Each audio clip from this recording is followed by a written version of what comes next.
Hi, my name is Jeff Otis, and So, I'm here with my good friend Mike Saty.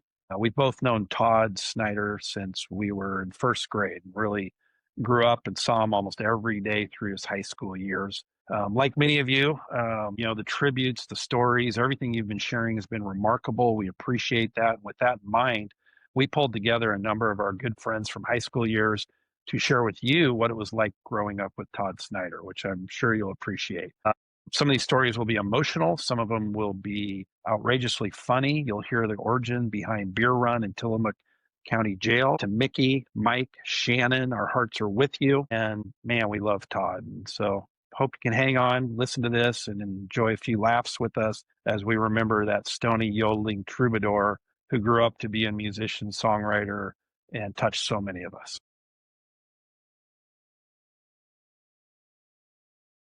Oh my gosh, it's so cool to see all of you. I wish it was under better circumstances. I mean, what a incredible person Todd Snider was.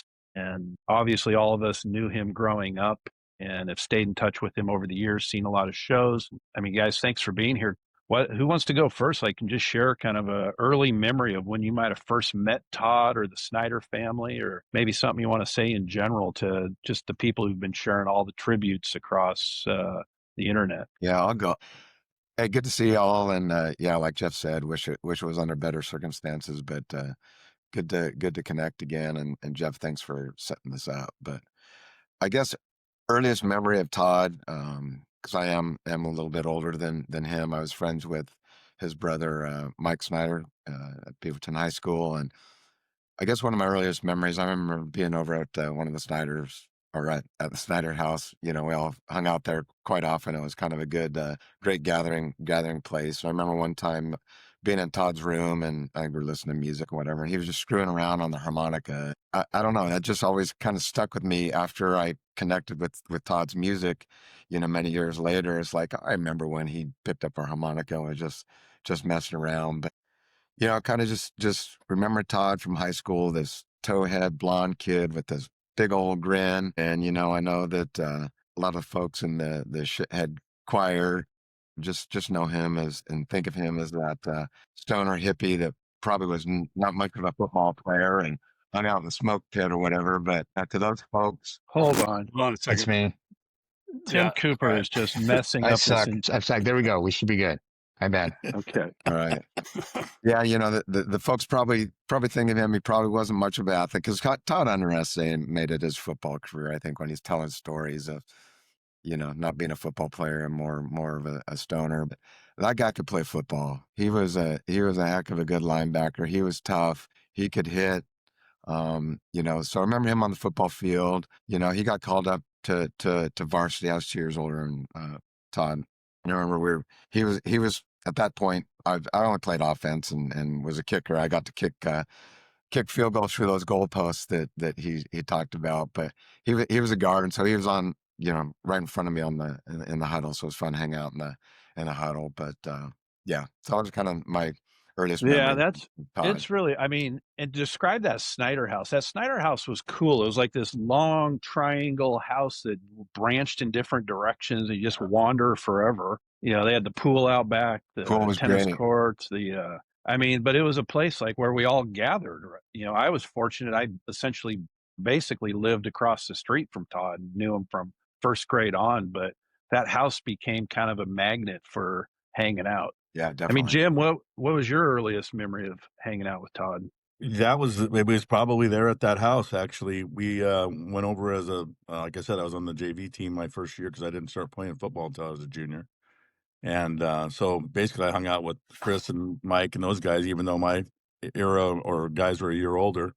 But yeah, I mean, the Snyders opened their house to the team, and we would have pregame meals over there around the pool and telling stories and lies and so on and so forth. So it was like I said, and that's where I got to know Danny a little bit. Of course, he was at practice every day, and watching our practices as his old man, as he would call him. He would we would get to know obviously the boys, but then Danny was always around, and Yeah.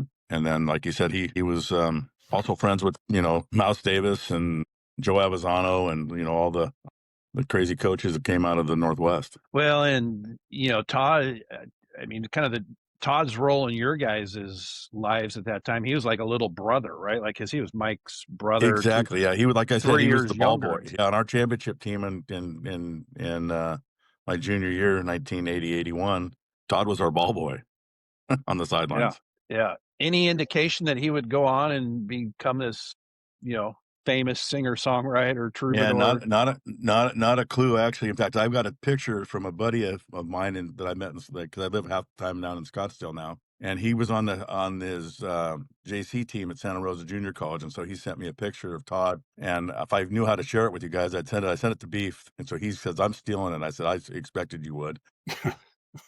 So Beef has the picture of Todd, and that's that towhead Kotch talking about. He's blonde haired kid, but he was, like you said, he's a hell of a linebacker as well. So he tells the That's story awesome. and downplays it, but it's the truth was he was a good athlete. Yeah. Hey, Cooper, when did Kotch, you go ahead? Kotch, you said something interesting. You said you got to kick through those goalposts. And I don't know if we stated it, but we all went to Beaverton High School. Is it true we had the coolest goalpost ever? I got to spend a lot of time looking at those things, and I wish I had that lens, to see those flaming goalposts. That's a great question. Has anybody seen those goalposts explode? Kyle's nodding. not. Yeah, I think he might Yeah. have. No, not back in the day. No. Coop, The funny part is both Kotchak and I were both kickers, so we both got to enjoy those goalposts.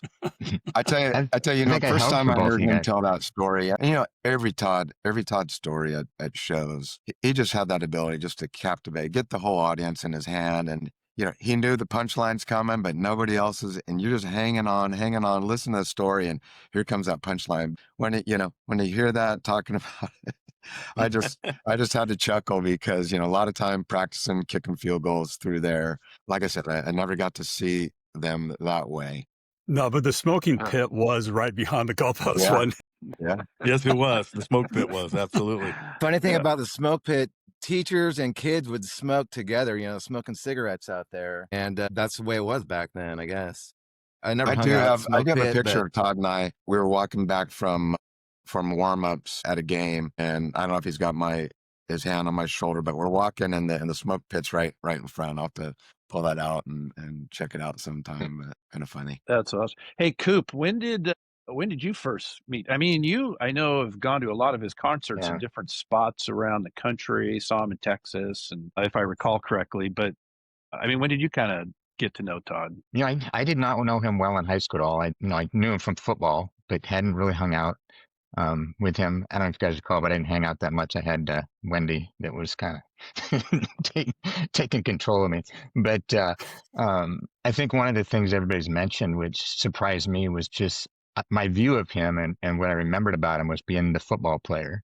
And when you first kind of see him talk and sing and tell stories, it was just this dichotomy that I just thought was amazing. And the other thing that blew me away was just his memory. I mean, I had seen him a couple of times. Kotch and I saw him, I think it was St. John's Pub or something like that, years and years ago. And I think I told Chris this, but I probably went 10 years or more where I hadn't listened to his music just because I just wasn't doing stuff. And my kid got Spotify, and I started listening one day driving to Bend and was like, holy shit, this is great.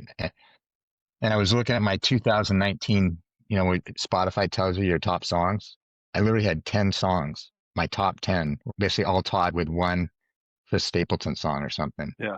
Anyway, not to belabor this, but went and saw him, like I said, at Green Hall because Jerry Jeff, I was trying to see him and couldn't do it. And it was just amazing. I dragged Tammy along. She kind of liked Todd. And then after the concert, she's like, oh my God, he was amazing. But when we go kind of more future stuff now, I'll tell you a kind of funny story about that. The other thing was just his memory. I mean, he had memories that I didn't have of us camping and doing some stuff. And I was like, oh shit, yeah, I remember that now. I mean, the guy's just amazing. It is amazing how much he remembered and brought that stuff into stories. And even just this week, like spending time thinking about growing up with him, it's amazing how many little stories come back to mind. But he was a hell of an athlete when he and I were playing at Whitford football, right? And he was the quarterback at the time. And we grew up on Dogwood Lane, and we had a play between us called Dogwood. Like just only he and I knew the play. And So Souza would call in some play from the sideline, and he'd like, "Fuck that, we're going dogwood." And all it Love meant was I was supposed to just run as far as I could. He was throwing it up, and then we'd try to connect. And it happened a few times, but boy, God, he was funny. He's just Souza would shake his head and just go, "You guys." But yeah, Todd was a leader from for a long time. Kotch or little Kotch, Kyle Kotch. When did you first? What's your early recollections of Todd? Yeah, keeping with football, back in the Pop Warner days, all the teams would practice at Highland, and Todd was on varsity. I was on the Pounder team, the first year team, and he had a presence back then. And I was way into like football gear, helmets, and face masks. And I remember he had this helmet with like a million different bars on his face mask. Like how he would even be able to see out of that, I don't know. But and then going forward, I'll say I might be the first member in his band because we were in the weight room and he stands up on one of the benches and announces like, "Hey, I'm getting a band together. Who wants in?" And I didn't know how to play any instrument at all, but I just like, "Sure, yeah, I'm in." And he's like, "All right, what do you got? What are you doing?" I go, "I'll be a drummer." It's like, "All right, got a drummer. Who Nice. else?" And I don't remember what happened from there on, but so I guess we never got together, never got a gig or practice, but that's when he announced that he's getting a band. So he had it in his mind.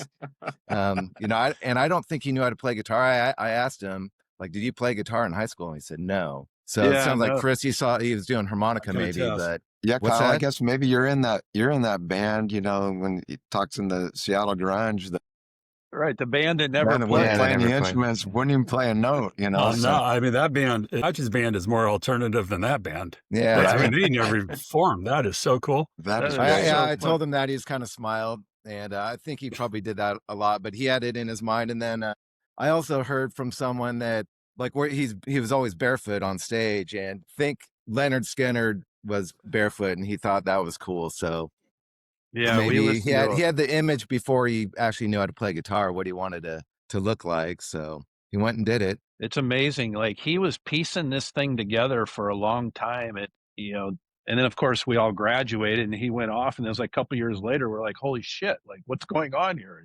And, but So I remember that Snider moved to Texas and he's starting to play music. Anyway, at some point soon after that, he came back and played some music at Mike O'Leary's house. And so I went over to O'Leary's. I wasn't there that day, but he recorded it on a cassette. And so I listened to some of this recordings of Snider and told Todd that Mike O'Leary had this cassette tape. And I remember listening to it and he was like, "Oh man, I want to hear those tapes." And O'Leary I called him up. I'm like, "Hey, do you still have those tapes?" And this is probably 30 years later. And he's like, "I had it in my desk for years and I finally, I just threw it out." But Yeah. I remember one song on it. It was called Three Bagger Saturday Night.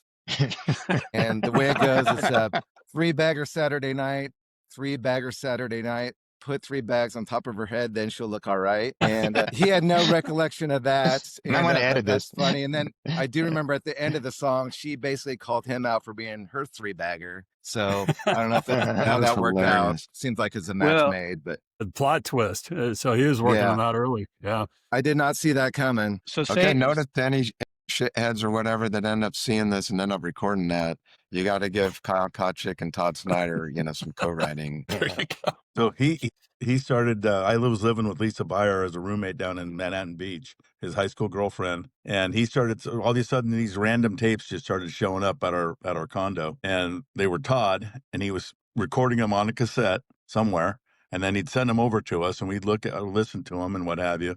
And then one of them was a song about Lisa.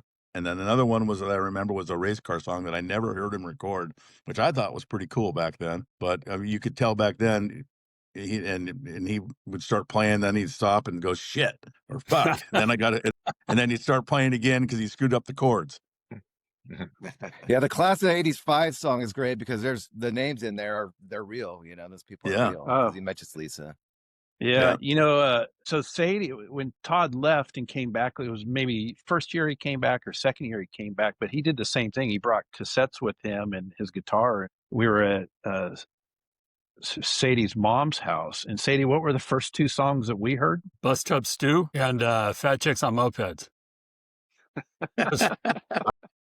So at the I'm sure time, they- he was living in San Marcos, and it was Southwest Texas State was there, and I don't know. I don't know if it's quite fair to the co-eds that image got in their head, but it did in his head. And that was one of the early cassette recordings. I heard him do that. I heard him screw around with that bus tub stew deal somewhere, but didn't hear the He only moped. had a bite or two. That's all I remember of it. Yeah. What yeah, I mean, what were some other Todd strengths that you guys saw in him, or maybe stories from later years? You know, like just since obviously you guys, it seems like every time I went to a Todd concert, I always saw you guys at the Todd concert.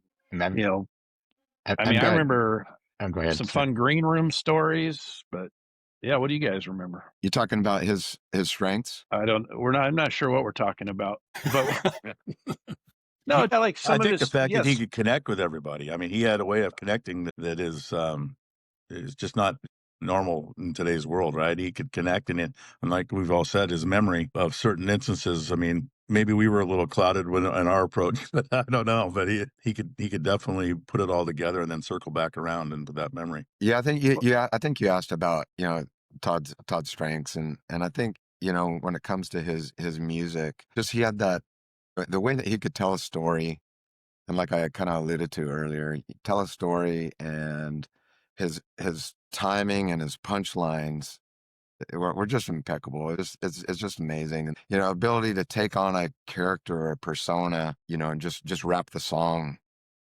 around it and spin it all together. It was just great. And it was just fun kind of being a little bit on the inside. Kyle mentioned, hearing all these names and all the real people. And so some of it is real or that I remember, but, then other stories that, that, weren't necessarily true, but he took on that character and being able to write about it, and you just get wrapped into it. His shows are just amazing. Yeah, he embellished a bit with stories. He can tell a story, and then like a few songs later, he'll tie it back to Exactly. 2 songs ago, and it makes it even better. Yeah, I can be out of this place in 15 minutes. Yeah, that's a song I was thinking of where he said he was living with some girl in her apartment, and he came home after a long day of drinking at the park with the boys, and she's on him, bitching out about, you got to get a job, you got to sell your guitar. And, he's like, Todd, I said to myself, I can be out of here in 15 minutes. Yeah. And just bust up laughing at that. Yeah, that's exactly what I was thinking of too. The storytelling part, it's just making me think about something. I mean, there was a toughness to Todd, right? I mean, and I don't know if you would get that from just watching him today, but if you tried to come at him with any kind of, I don't know, aggression is the word, it was going to be met. And so the other night I'm scrolling through Facebook, and Brian Deckert had posted a story from If Tomorrow Never Comes, like a YouTube thing. And so I watched that. And the story he tells in that, Odie, I don't know if you listened to that, I sent it to you, but it goes on for like 5 minutes. And I'm thinking, this is 5 minutes of Todd telling someone to go fuck themselves. And this is awesome. And he finally puts a bow on it, breaks into the song, and the song is awesome. And, I mean, it's just kind of those personality traits we always knew. You could kind of see them coming out in those stories and those songs. That was always kind of fun. Go ahead. I say just a couple funny stories, I think, from my times with Todd. I didn't really see him that often, really, other than these concerts. And like I mentioned, I hadn't listened to him for like 10 years and convinced to go out there to see him at Green Hall out there in Texas. And he was there for 2 nights, and we saw him the first night. And I didn't even try to get in contact with him because I just didn't feel like I'd stayed in touch and stuff. And the next morning we got up and I said, Tammy, I want to go get my picture in front of Todd's bus, because they had slept there that night. And so I get my picture taken in front of the bus, and this guy walks out. I think it was, what was his manager for a long time, Kotch? Was it Keith? It was probably Brian at that. Yeah, at that Brian. time. Yeah. And I didn't know him at that time. And I said, hey, would you just say hi, Todd? Let him know a guy knows him from high school is here or something. And he goes, no, he's tired, whatever. I said, no worries. I just say hi later or something. And right before about ready, all of a sudden the door creaks open. He goes, I know that finger anywhere. Yeah, show so the finger. And then he spends 20 minutes with us. And that's when the memory thing came to me about how he has this memory. He starts talking about this, backpacking camping trip we did. I don't know if any of you guys were on that, but and long story short, there was too much snow and all this shit. And Mike and Todd and everybody got a little bit lost. And anyway, it just blew me away, his memory. And You got to put that finger back up there. I don't, so people can appreciate Yeah, it. it's pretty nice. Yeah, that's old football injury. And the other but, was, I'll keep this quick, but down at the Holt Center when they just started touring again. And Kyle, you might have been at that concert, but Yeah, I was there. Yep. I saw you. You bought me a beer. Thanks. But that's right. yeah, go ahead, Coop. Yeah. So anyway, we ended up in the bus with Todd, and you guys know I don't really smoke dope and really never smoked dope. And Todd's really proud to show his stash. And it was during COVID, so I think I was at a weak moment. And I We told were wearing Tam, masks. yeah, we were marrying Washington. And I was like, I think I told Tam, yeah, if I'm going to smoke a dope, it's going to be Willie Nelson, Snoop Dogg, or Todd, because they really know what they're doing. And so then he's like, well, you want to try some Coop or something? And he wants to hand me the one he's smoking on, and I'm still kind of OCD. So I say, no, man. Then he gets me a blunt or whatever you call them. And so Tam and I share this blunt. And I'm like, that doesn't do shit, like I didn't think it was doing anything. And then Kyle, I think you were at the concert. Yeah, you were at the concert, obviously. And if you remember during the concert, he goes something about he met with a couple guys, and he's like, "How you doing out there?" Yeah, we're wearing masks at the Yeah. Holt Center, and you, Coop, you call. I hear my name called. I'm like, oh man, who's Oh, that's who's right. calling my Yeah. name? I look and you had to pull your mask down. I was like, me, it's me, Tim. Yeah. So yeah, during the show, Todd is like, yeah, I got a friend high for the first time in his life, Yeah. and people's laughing or whatever. And then like the end of the song, he's like, hey, the whole time I'm singing that song, I can't get out of my mind. I wonder how my buddy Tim is doing. Yeah. That's pretty And funny. I yelled out Coop, but Yeah. that was funny. That's Anyway. funny. Good guy. That's a funny guy. priceless. That's a Yeah. priceless story. Yeah. Like, I mean, anybody here ever get in any sort of trouble with Todd other than that one? Yeah. Well, maybe. Here's another quick maybe. He sends me, this was, I think, the last email I might got from him before I saw him in Atlanta in July. He sends me, I just pulled it up so I'd have it, but he says, you know how he just it kind of says stuff? I just thought of something. Did you, Fedler, Baird, and myself burn a fishing cabin down one time? I'm nearly certain Oh of my it. God. You did. I know where that one is. I've been there. I wasn't there. Yeah. I just thought it's allegedly, and I don't know. I couldn't remember it. I love that there's a lot more to this story that's not coming out, and we'll have to do a rerun of this somewhere later. Statute of limitations are still in play. Yeah, that's What I don't know. I don't want to share it on this public, but I was not there, but I've been at the place and I've heard things, but I'm not going to share it. Yeah. Taking the fifth. Yeah. a lot of embellishment. We've already established that. Yeah, I don't know if necessarily got in any trouble, but he opened for John Prine one time at the zoo, and so I went there to that show, and Todd finished his set, so went down over there, and definitely lots of green room stories that we can maybe get into, Jeff, like you mentioned. But it was underneath the Elephant Room Cafe or whatever there at the went backstage, and the tub of beers, we're drink beer and hanging out and all that kind of stuff, and we'd run out of beer, and so Chris Holzgang and I went right across the room to use the restroom. As we're coming out, there's a couple security guards, and they grabbed us and said, "Are you right here?"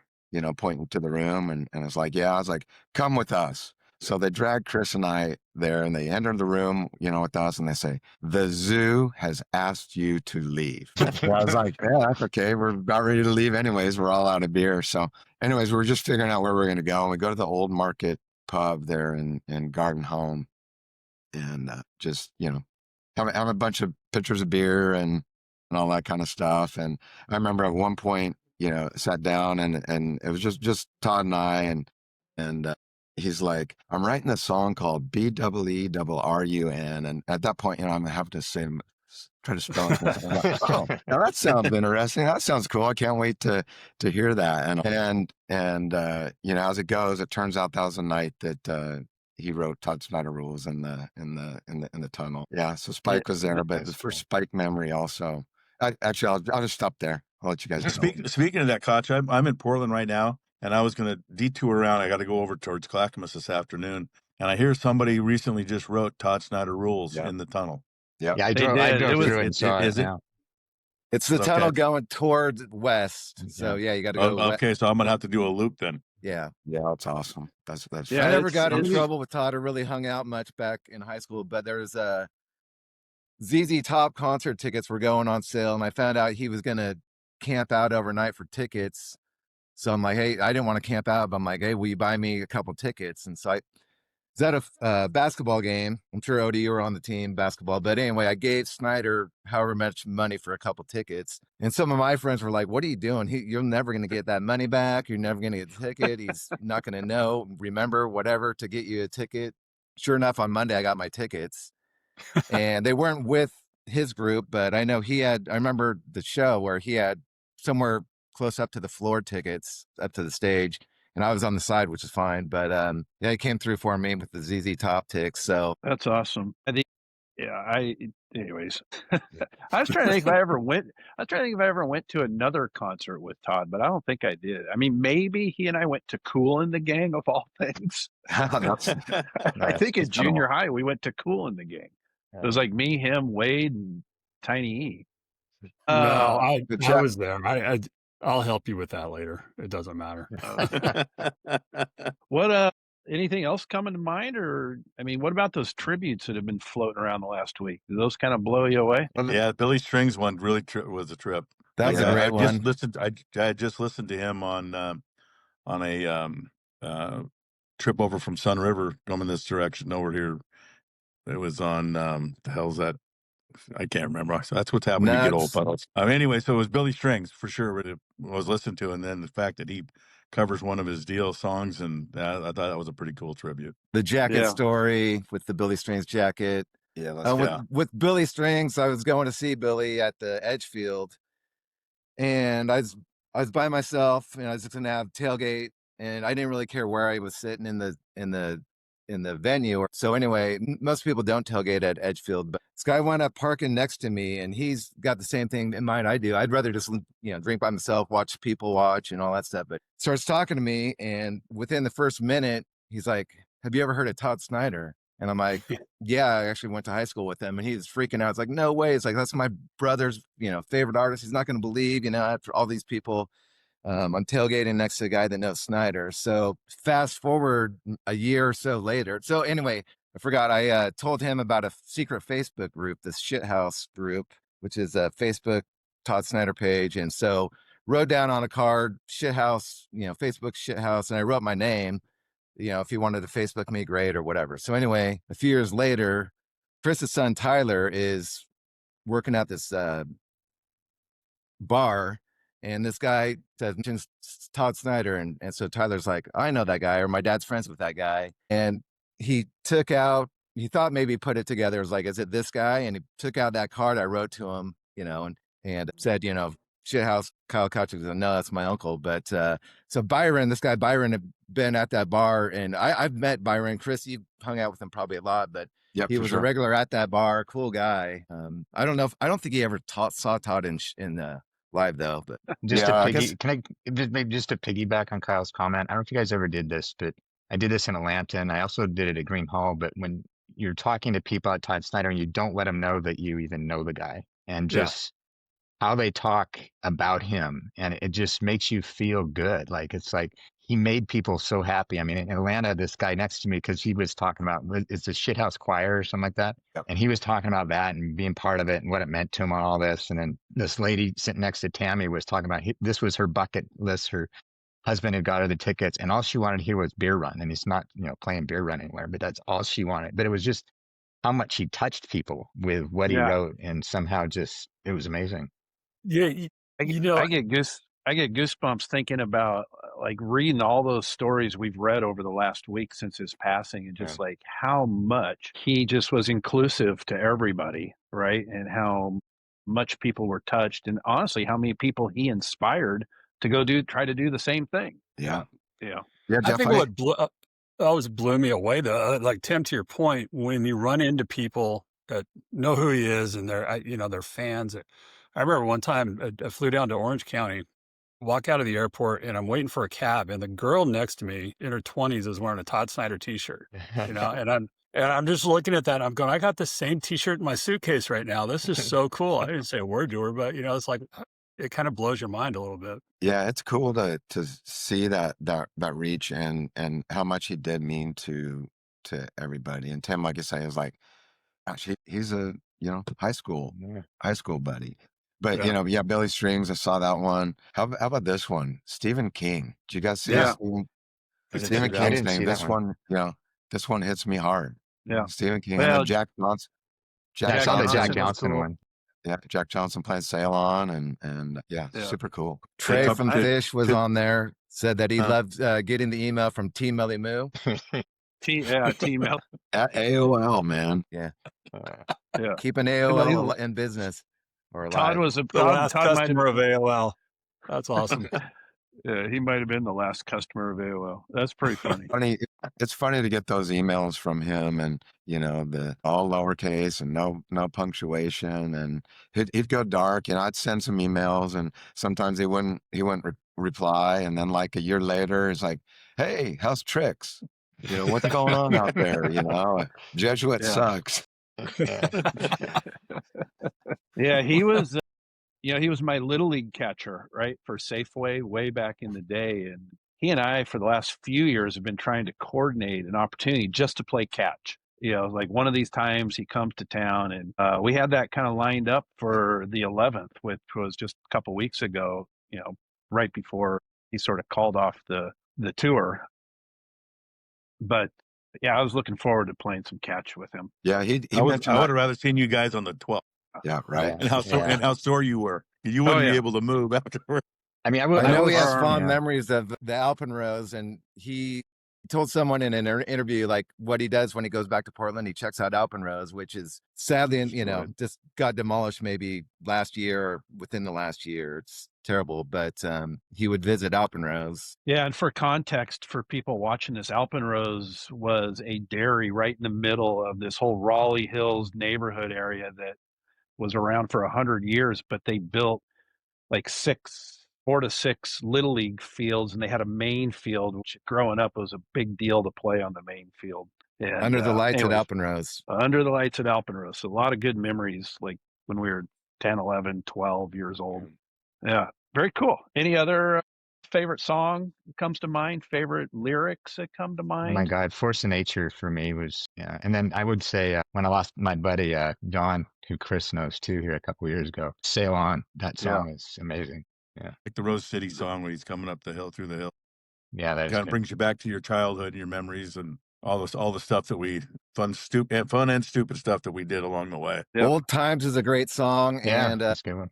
Chris, I think you mentioned something about the Coke machine. When I look at, or when I check into hotels or whatever, I look at Coke machines in the parking lot, and I always think it'd be a great do a coffee table book of Coke machines in hotel parking lots. Do a photo book would be awesome. That would be cool. That would be cool.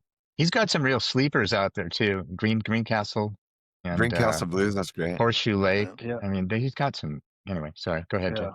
Yeah.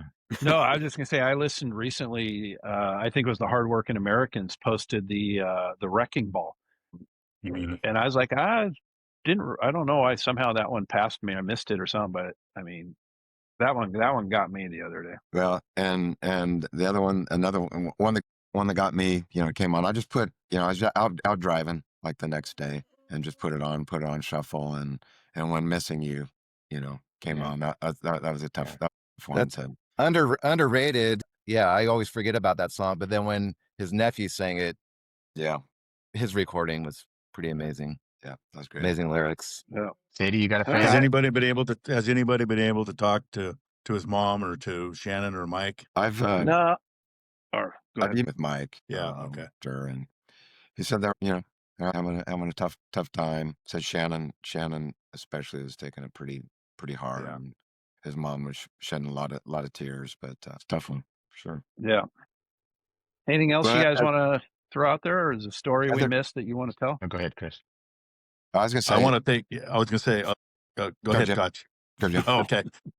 Kotch, so I went to one of his shows in Portland, and I hadn't seen Todd since I saw him the first time up in Spokane, because I traveled the West Coast up, and although I kind of like a musician, every day I was in a different town. So I run into him in Spokane, and I said, hey, he's talking to the crowd, and he says, well, where's everybody from? I'm from Beaverton. And I yelled out Raleigh Hills, and he goes, who the fuck is that? I go, it's Nielsen. I go, it's Nielsen. And he says, meet me at the bus after the show. And so then, I don't know, 10 plus years later, Kotch happens to be standing in front of me at that show we were at there in Southeast Portland. I don't even remember the name of the venue, but you talked me into it after a few beers. I wasn't going to go at the start. And then by the end of the show, you said, hey, I think he'd really like to see you. And you talked me into going, and I'm grateful that you did that. And then when I walked into the bus, he was enjoying some of Oregon's finest. And he stops and he looks at me and he goes, this party just got moved down the street to the bar. And so we went down and had quite a few. We had quite a few beverages that night down at some little tavern in Southeast Portland. I couldn't even tell you where the hell it is. It's like Aladdin's lamp or something like that. Yeah, that's where cool. I was. I think I was with you guys on that one. Yeah, there's a whole crew of us walking down the street to go. Yeah, we were having a good old time going down the street. But when we got in there was a lot of people from the show that were thinking he was apparently very thirsty because he must have had like 15 vodkas sitting in front of him. He's like, I can't drink all these here. He starts handing them away to people. People were buying him drinks. Yeah, that's people funny. were buying him drinks in there. Yeah. Well, I remember what he played the Aladdin, right? And the Aladdin, just a cool little venue, seats about 1,000, 1,200 people, maybe max. And but remember, he used to get that Airbnb like 2 blocks behind the Aladdin. I think I met both the Kotchiks, and Todd Francis was there, a couple of the Francises, and I mean, Kyle, you sent me that video the other day of us walking down that sidewalk and just doing his little 2-block commute to the show with his mom, and I don't remember who else was with us, but that was kind of a fun highlight. And that was when he did the three nights and he played his albums. Oh, that's right. Yeah, that's right. When we were at the house, he was asking me. He threw out some names like, do you know what this person's doing? That he just updates. And he threw out Mike Thomas, and there's that story where he went into some classroom and basically kicked Thomas's ass. And I wish I would have asked him like for his version of that story. And then also the guy was a dick, so I was like, "Do you want to kick his ass? Yeah, let's go find him." And but he just kind of smiled. I just, it was in my mind like I should have asked him. Like I wish I said, "Tell me about that day, when you went in that classroom and." Threw down some. Do you want to know about that day? Hold on, you talk to me because you got more to the story, and I can tell. But Jeff, when you asked, did you get in any trouble? The thing that came to me, I remember going through passing time, and I think the bell had rang, but there was nobody in the hall, and I'm walking down the hall, and I don't know if it was Todd, and I thought maybe it was his brother, but maybe it was you, Mike. No, I don't know. He's like his brother. You're right. He's like, Kotch, come with us. I gotta go kick someone's ass. And he's just storming, and he grabs the door, flies it open, goes barging into this class who's just meeting to start class. Yeah, so that went down, and I got sent to class, but I didn't get in any trouble, but that was wild. Yeah. So here's what I remember. Brad would always drive to like McDonald's for lunch, and we were getting back late from that. And Mike met us like out the back door by the parking lots at Beaverton. So Brad stops, is riding shotgun, rolls down the window. I didn't hear what Mike said to him, but I knew it had something to do with Lisa. So door flies open, Todd's gone, and I'm like, Brad, I'm late for class. Just go park. So we did, and then I heard the aftermath later, but it sounded like a good one. But you got a front row seat though? Yeah, I stopped at the door, I think, but yeah, he was who I didn't know who it was, but he was sitting kind of in the middle of this row, and Todd came in and grabbed him and beat his ass. Yep. Well, the thing that I thought's been kind of cool this last week is, that was the tough side of Todd, and like Tim and I were talking. That's the linebacker side. That's the linebacker side, but honestly, at the end of the day, he had a pretty peaceful heart, right? Obviously. Yep. 100%. And I've heard from a lot of people over the last week who just said that they felt seen by Todd. They, that he just made friends with everybody. It wasn't just the athletes, but it was like every little drama club. I mean, all those different sections of a high school. He just, he met and knew everybody. I think he sat on like student council for a little bit as well. But he touched a lot of people. Including hanging out in the smoke pit. And he hung out in the smoke. I think that's just to meet new people. It probably was. Yeah. Well, any other stories? really We've cool. gone about 45 minutes. We captured a ton here. I Anything will say, else? when I did see him in Atlanta, you're talking about how many people he touched. It's funny. One of the people who were down there was a guy and his wife and this kid their kid that was like 11. This was gonna be their first concert for their kid. They had, I think, worked with him on that film that they did on his song. And anyways, it was just funny because being Todd and down there, I mean, you're down in this little room and it's so filled with just, I mean, if you just sucked in, you could get stoned because it was so, and they got their kid there. And you can tell the dads just love it. Like the dads just all, but you look at the mom's face and the mom was kind of like, what the fuck are we doing here? And the dad's like, think this is the best thing ever, Anyway, bringing his kid to first show as a Todd Yeah. Snider show. Yeah. That's awesome. It's pretty funny. Jeff, you mentioned that that Airbnb at that Aladdin show, was the 3-night gig, and so I decided, my kids would listen to it with me, and so I was like, hey, that's a great opportunity. I'm going to take each one of you to his shows. Did that. So one night it was my youngest son Nick, and the next night Tyler got to go. But that video That's that cool. Kyle shared of us, on our commute, from that house to the show, and that was with Nick and his mom Mickey. But had to subject these young kids Yeah. with some of Oregon's finest, Jim, like you said. It's over. The other thing that Todd had said that time, so like Jeff said, it was a duplex, and I guess Todd went out to the porch to enjoy some of that. And the folks that rented the Airbnb next to him, they rented it. They came from Seattle or something like that to go to those shows. So can you imagine? Yeah, Oh, we're renting man. an Airbnb and then walking out the front door, and here's Todd living right next door, out on the front porch. So I thought that was kind of funny. He must have just blown them Oh, that's away. awesome. Wow, So what a treat. what was the last shows you guys saw? Last time I saw him play live was in Bend a couple years ago. And I brought Margie Humberston to the show with me because I said, you got to come see Todd play. And Margie's like, okay. So we'd had a couple of drinks in the process, and afterwards she goes, we're going to the bus. I said, I don't know about that. So sure, she wasn't taking no for an answer. So she goes and she starts pounding on the door of the bus, and pretty soon this guy comes. I'm assuming was the driver. I'm standing about 25 feet away at this point. I said, you go, if you want to go talk to him, you go get there. I said, I'm not getting in the middle of this. So guy finally opens the door, says, yeah, can I help you? And she said, yeah, I want to see Todd. He says, well, he's getting ready for bed. And she said, well, you tell him Margie Humberston's out here, and I'm not taking no for an answer. So here comes Todd around the corner, and he looked at me, and I go, I had nothing to do with it. I had nothing to do with this. This is all on her. And so he invited us up into the bus, and that's the last live picture I have of him and her together in the bus. And then we texted quite a bit. Last year I was going down to Key West, and I said, hey man, I'm in Miami. I'm heading to Key West. I said, I know you spent a lot of time here. Where should I go? And he gave me a list and said, tell him I sent you. I said, okay. That's pretty cool. Yeah, I think last time I saw him was at Revolution Hall here in Portland. Yeah. I think Kotch and I were at that one. Yep.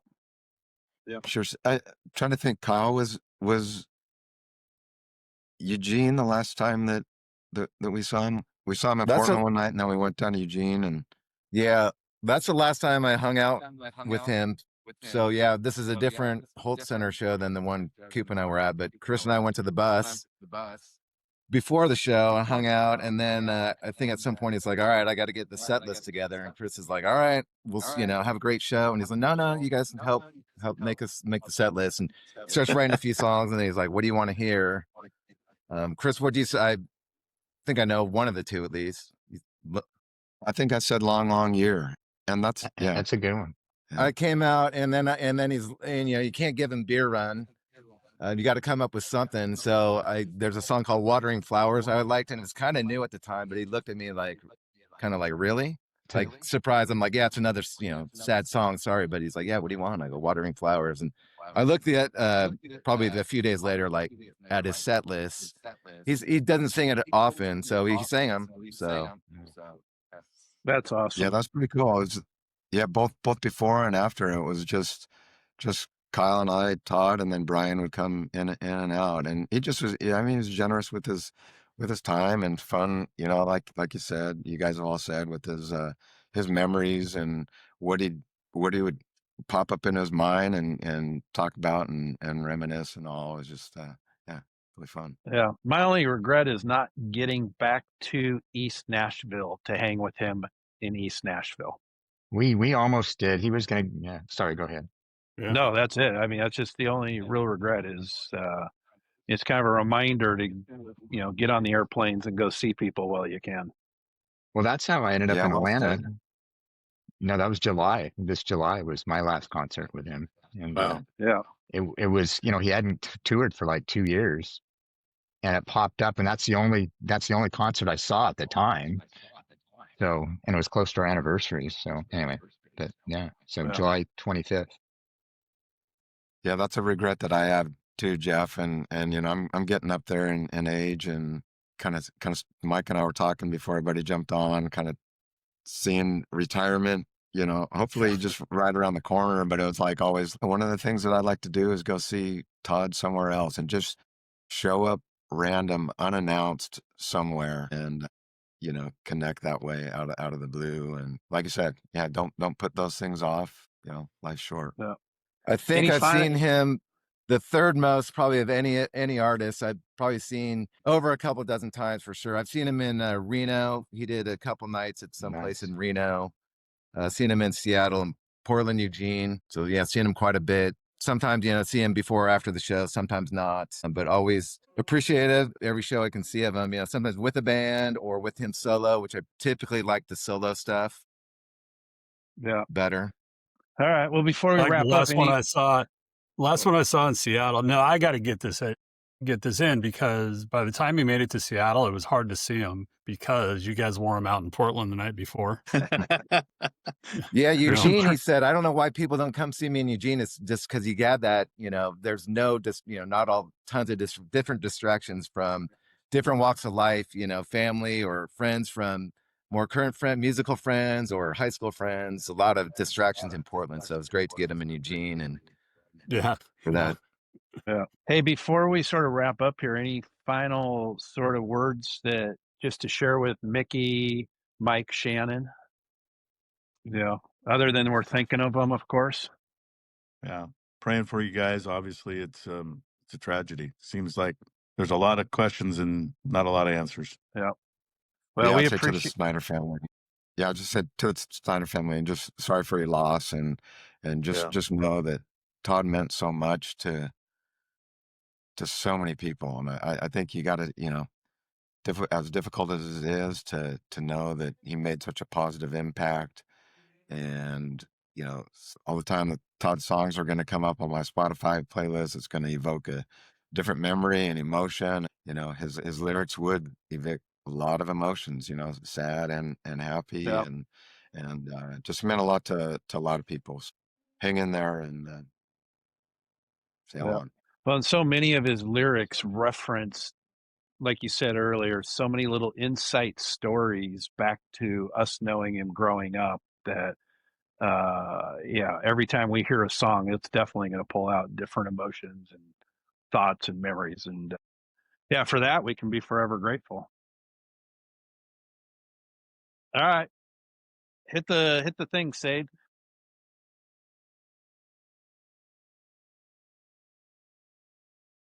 Yeah. Janie, we're probably all going to continue to cry today. And, thank you guys for joining as well. As we're telling stories and just really for us to kind of reflect, but also for so many people that only knew Todd as a musician. Hopefully we're going to tell a few stories about the formative years before he flew the Coop and went out and became that traveling stony troubadour. But Janie, you had a lot of firsts with Todd. Do you want to go first here today? Just share maybe. Sure. I first met him in 7th grade, which I was fresh out of private school. So getting to meet Todd in public school was one of my first experiences, was obviously very eye-opening and a ton of fun.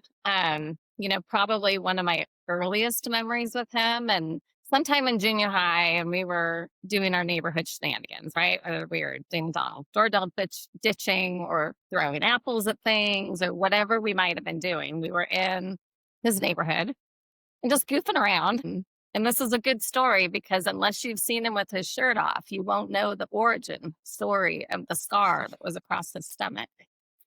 But we were out that night and we were just laughing and goofing around, and I pushed him and he fell into a mailbox and it cut his stomach. And he's had a scar his entire life. And we joked about it through the years that he would never be able to forget. Oh my gosh. So every morning when he's looking in the mirror, he's probably thinking of you. And everybody that's seen him with the shirt off, Todd, what happened to your stomach? Yeah. That's funny. Teri, what about you? Any early memories? When did you first meet Todd? Todd was an altar boy at St. John Fisher. So that's when I first remember seeing him as an altar boy going, whoa, who is that cute boy over there? And then, so that was 5th grade, and probably 6th, he was at Raleigh Hills for some reason. Maybe he left OES, or what school were you in, Jeff? So Todd and I went to Montclair, It was kind of Montclair. years 1 through Yes. 5th. I was asked to leave the public school system in 5th grade, and I went to St. Thomas more. And then Bradley recruited Todd to go to Raleigh Hills That's so they could play basketball together. And yeah, Brad will share a story about some of those shenanigans, but that's why he was at Raleigh Hills. Yeah. Okay, so it wasn't just my mind being crazy. So I do remember him quite well at outdoor school, where we'd go to that 4-H camp for a week, and just everybody out in the tide pools, and just Todd and Nancy. I think they were an item in 6th grade, possibly. Yeah. So those were probably my first memories of Todd. That's awesome. Molly, what about you? When did you first? Junior high, and I think the first experience I had with him was really from a school perspective, and it was, I can't remember what grade, but it was early on, and each class I would have with him, it was some shenanigan or another, and I truly remember spitballs, and I remember a lot of notes passed, kicking under the table, whatever it was usually Todd Snider invoked and involved. And so I just remember he wasn't a big fan of school. I could tell from the beginning. It just wasn't him. And I was like, you're my kind of guy, because I wasn't super big on school myself. Anyways, I just think that all of the things that happen throughout, and we can talk about this more, but just happened throughout from the time I met him from a school perspective, turned into so many great stories. And even when I listen to his music now, certain things come out that I can see that he was unapologetically himself, and he didn't really care about what other people thought, including, teachers and everybody else or whoever met him. And that's what I loved about him. He was just himself. And we got in trouble. He probably got me in trouble more often than not in the class, but it was super fun throughout the adventure. Let's talk about school for a second, because and here's my question, because I've heard this part a couple times, like, not a big fan of school, but obviously the guy could outright anybody that ever tried to teach him, right? So yeah, where did that come from, do you think? Well, if you think about his senior quote, it's not whether you win or lose, it's what you do afterwards. I don't know if you guys remember that. To me, that was like the beginning of his poetry. Yeah, it doesn't matter. So Todd was completely in it for the after party. Yes. Totally. Yes. Totally. Yeah. I was looking through junior high and high school. I guess I went through everything. The autograph books where people would write in them. Teri, which by the way, you do make the best pictures and you take up the most space. I agree, Teri. Yeah. That's so sweet. Yes. But I was hoping to find one from Todd that was like a rhyme, like his songs or something poetic. I found one entry from him. It did not rhyme, but it was pretty funny. And? Oh, you want me to read it? Yes. Okay. Yeah. No, hang on. I got to find it for a sec. So somebody else take over for a minute. All right. Yeah. I mean, I would say response to the how could he write so well? I just think there's something to be said for someone who isn't more analytical in school and really studying school. I just think he had this creative mind that was, again, allowing him to be himself versus someone that was, just crunching numbers and a big reader and things like that. I just think that creative people like that might have just a little bit bigger picture of the world versus focusing on the minute tasks which arise in school. So I just think that that's probably why his gift, or how he acquired his gift of writing. is just because he had that creativity mind versus everyone else may have just been very focused on, the math problems or whatnot through school. Yeah. I love seeing how people have made tributes and, went into the tunnel and wrote Todd Snider Oh my rules. God. Yeah. And it's amazing. But what it's got me been thinking about is like this guy's been writing his own rules since he was like in first grade. Like he 100%. had his own rules. True. Didn't he say, I'm sorry, go ahead. No, I was just going to say it'd be almost fun to list like what are the top 10 Snyder rules at some point. But anyways, he was definitely his own guided missile. Yes. Have that. Grade. Didn't he have that? Go ahead. Sorry, ninth grade autograph book. Janie, you're one of my all-time best friends. We have had a lot of fun together, but the only reason I hang out with you is because I feel sorry for you. I really had a blast at the prom. It would have been better had you choked on your food and died. What? Poetry began. I think you should Apparently. have made rhythm bees over, and then there was a name, but it had been crossed out. So I don't know who he wrote that I should have made rhythm bees over sophomore year. Or whatever. He said, you're a hunk. Keep in touch over the summer. Maybe Tim's parents will go out of town or something. Ha ha. Love always, Randy Wimpleton or Todd Snider if you want. But he and I had a commitment, at least during high school. I don't think we went to ninth grade prom together, but if we weren't dating someone, we would go to the prom together. So we did go to the prom together in 11th grade as well. I don't know how we weren't dating people, but we weren't. So Wait, what about ninth grade? We went to that one dance where it was Saty, you were with Kara, and Janie, you were with Todd. I was with Tim, and I thought it was Todd's dad's limo. yeah, I think you're That right. could be. That actually could Yeah. be. Yeah, that was the one that we just talked about where he said it would be better if I choked and died. And you said So Janie, he was looking for signed the it story Wayne? angle early on. He was looking for that hook. And you could have So- been famous, Janie.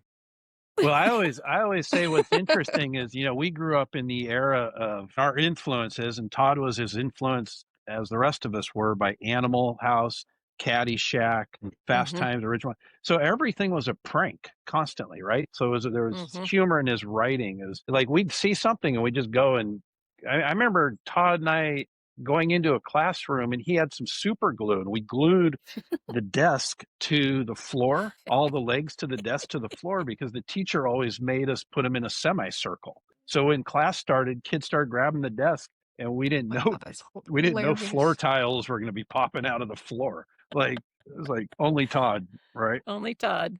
He Yeah. just That is admitted to too it. funny. Yeah. What is you guys? What you ever get in trouble with Todd? I got in trouble plenty of time in class. That's why I was even alluding to earlier. I mean, he'd get me in trouble, and then I don't know, maybe I just got him in trouble by participating. But I think between the spitwads and everything else, we got in trouble plenty of times in class, and it was go to the principal's office or warnings, things like that. So, I mean, you just kind of knew when you were around him that if you started participating, you're in it. Well, you Yeah. only get in trouble if you get caught. And I think I would say Right, that well, there were a lot that's of things true. we did to get in trouble together, but we never Yeah. got caught. 100%. Yeah. Did you guys ever Parents jump were out of into? town. Like, we were smart. Right. You guys ever jump into the or jump the fences into the Portland Golf Club swimming pool? We got in. Yep. That was the entrance. Glad you brought that up. We didn't. Nope. I always remember because Todd and I lived in Montclair, right? And we used to go down there and we jump the fence and go to the pool like everybody. I remember one time though, he's like, "Come on, let's go." And we get there and he's got all these baby Ruths and he wants to redo my like God. Caddyshack. So we're throwing baby Ruth's candy bars in the pool, and we were so Oh my God. disappointed that they just sunk. Right, like we had this whole vision of them floating around like Caddyshack. We're right in the middle of a day on a Saturday. It was Oh my priceless. God. So good. Yeah. What other fun times? I could talk about high school when we were powder puff football was probably I think it's my favorite memory of Todd. Same. And he taught us how to compete. And he was definitely a competitor. He was definitely hardcore. He was a great coach, but somehow, I mean, he toughened us up, but he made us laugh a lot. One moment, I would say one practice didn't go as well, and he decided that he wanted us to really toughen up, and he encouraged us, which we all took him on, to take chew in our mouth. And Like tobacco.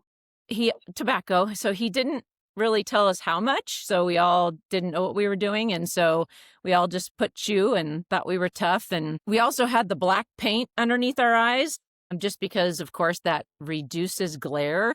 But It was really, shoe I mean, polish. yeah, it was It shoe was shoe polish, but I mean, polish. let's be Burned. honest, it doesn't reduce glare. It just made us look intimidating. And, you know, to convince ourselves that we really knew what we were doing. But I would say that if you can picture however many of us were on the team, because there was quite a few, that we all took the chew, we're standing in the middle of the field, and all of a sudden, within probably less than 30 seconds, all of us just went down. And we all took a little bit too much, and practice was canceled just because I think that was an epic fail of encouraging us to do something that we took a little bit too much. So it was actually pretty funny because my parents were not happy about it when I got home because I was not feeling great at all. But I wouldn't trade it for anything because it was probably my most favorite memory of playing puff football. And we've got great pictures of it too, of just all of us looking incredibly tough. It was fun. That's awesome. Yeah. That's awesome. So Janie, he probably, other than chew, any other substances you shared with Todd? Besides a lot of beer. Oh. In high school, you know, I went to a lot of his concerts, but when we were all in high school, we all loved Jimmy Buffett, right? We went to some concerts in Portland, kind of an idol for all of us and somebody we listened to a lot. I remember when Todd had gone to Texas to play football out of high school, and then he quit to start his music career and didn't hear a lot about him for a while. It was sometime in the kind of in the early 90s. He was going to open for Jimmy Buffett at the Greek Theater. So Lisa Byer, who was his high school sweetheart, and I she lived in LA, so I went and joined her. And we got to go to the concert. And Todd was amazing. And I think it was, you know, a huge pinnacle for him in terms of his exposure and just such an amazing accomplishment. But afterwards, of course, we got to go backstage and then we got to go back to their hotel room. And eventually Jimmy Buffett and some people from his band joined us and we all hung out in the hotel room and drank and we smoked some pot. Haven't done work many times in my life, but if I'm going to do it with somebody, Jimmy Buffett, Todd Snider, Lisa Byer, I'll take it. There's not many people who can say actually, there probably are a lot of people that can say they had a joint, but not many people from our crew that grew up in Beaverton that can say they had a joint with Jimmy Buffett and Todd Snider. Yeah, it was pretty special. That's pretty cool. Yeah.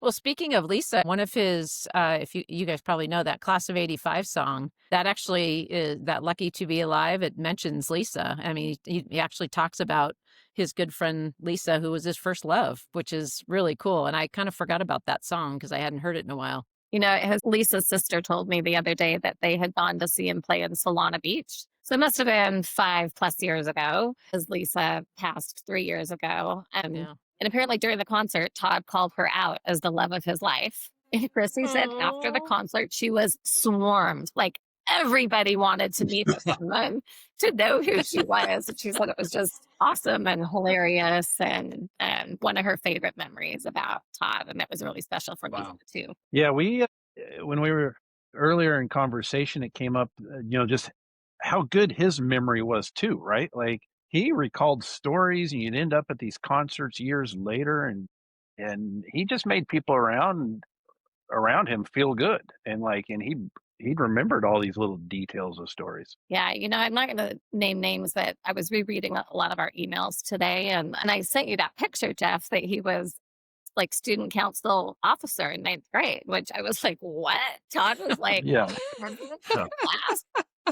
He wrote me this email and I had forgotten about it. And he goes, do you still keep in touch with so-and-so? And I said, I don't, but I definitely remember who she is. He goes, well, I'm still angry at the teachers in 9th grade because she ran by herself for president and they gave it to me instead. And he's still like, wanted to reach out to this person to like make amends. I mean, he's so sensitive and so caring and thoughtful. And like he probably said that to me 2 years ago. So like it was still on his mind since 9th grade of a wrongdoing to a fellow human that he wanted to help try to rectify.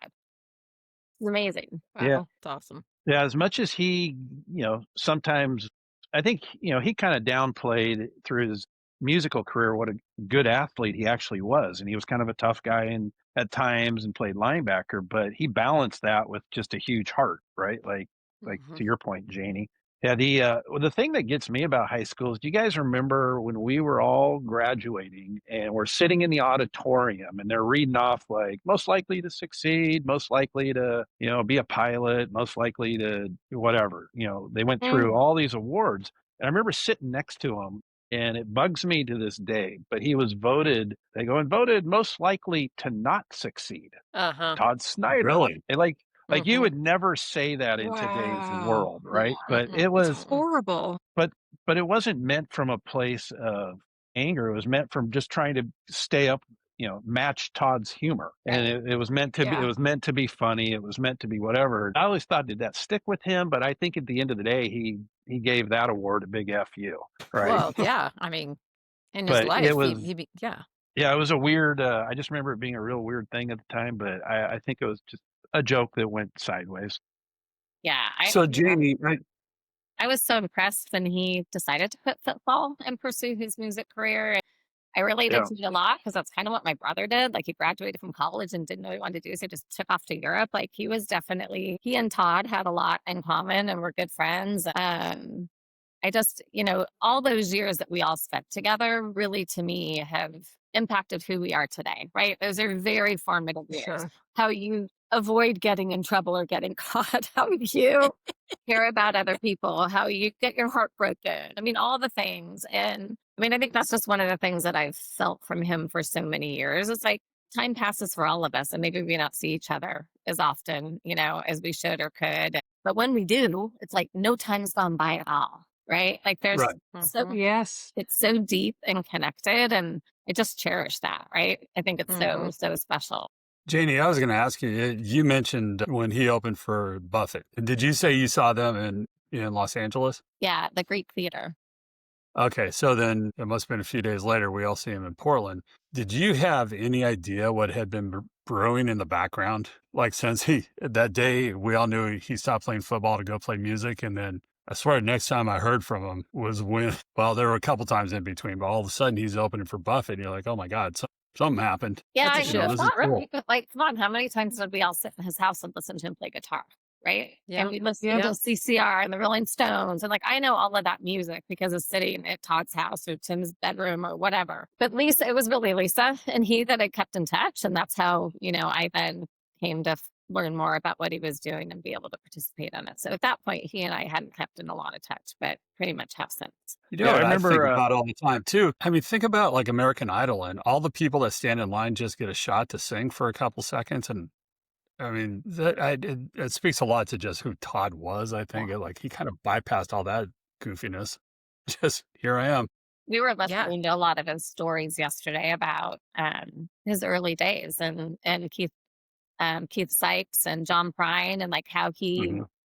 got to know that group and how he was a runner, for John Prine and kind of got discovered, in ways that he was a hard worker. He's very Yeah, humble, but I always think has been. it's his personality too, Yeah. right? Because I mean, Mhm. how many times have we heard, that smile, that cariness, that everything? I mean, Uh, just how could I don't care who you are, how do you not just love that guy, Yeah. and want to pull him into your orbit? And it sounds kind of like that's what happened a lot. Well, and it's something that I think a lot of people can relate to because he didn't want to be in the limelight per se, like you were saying, as far as just the beating of the chest and look at me and the ego or being on The Voice or whatever it was, and he was just kind of always on the down low, but super successful because of that. And Mhm. there's so many people that he was approachable, and that so many people related to him. I think in that sense, and I think the approachable part is the biggest deal. Just because when you get into that, stardom and, on The Voice or whatever, in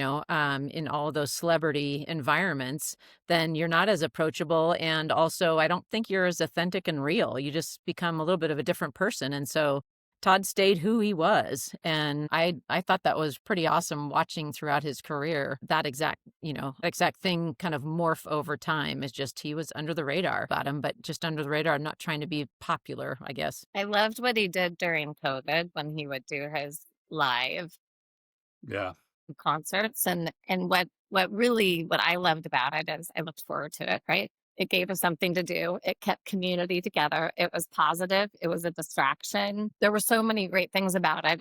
And we all know he did that just for the sake of trying to continue to keep people in a positive place and to bring them some entertainment and not have to think about, what was happening in the world. And it was such a bright, shining thing that he was able to gift to everybody. Yeah. Sorry, go ahead, Teri. Todd was magnetic. I mean, I think about him in the games in the basketball, everybody, all the guys were standing around him. He was leading the chants. He was like the guy in high Yeah. school. That's what I think of him as. Well, and to put that in context for those watching this, what Terry's referring to is Beaverton was kind of a very athletic school at the time, one of the largest schools in Oregon, winning lots of different championships. But all the students would show up to basketball games, football games, and at the basketball games there was a group called the Midcourt Mob. All you guys were rhythm bees, right? You were out doing the halftime dances and whatever, and but we had the Midcourt Mob, and Todd was right in the middle of it. And you can imagine they were yelling everything imaginable on, to the players. It was pretty electric. Odie, I was actually thinking about the Midcourt Mob the other night and thinking I didn't even want to go to that side of the court. It was that bad. And the other thing that's funny, it might have been our junior year. We played McMinnville, like in the playoffs, right? And so Todd and I living together, like we wouldn't see each other until we got home. We would see each other like in the morning, and then when we got home, and it was like, "Hey, how was your day?" So I remember he got home after me that night, and he's like, "Good win." He's a little raspy. I was like, "What's wrong with your voice?" And he goes, "Oh, I got in a fight." And I'm like, "With who?" And he said, "The band." I said, "What band?" He said, "McMinnville." I was like, "All right."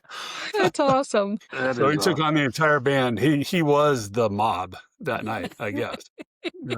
Was there speaking of just the music, was there for Molly, Janie, Teri, was there like a particular song of his that stood out, or lyrics that stood out from any of his songs? Or I'll say If Tomorrow Never Comes is probably one of my favorite. And I started reflecting on that the other day because, we were supposed to see him in concert back 2 weeks ago, I think it was. Oh. Yeah, on I think the 11th, and we were all going to gather in Portland and see him in concert. And so I started reminiscing about that particular song.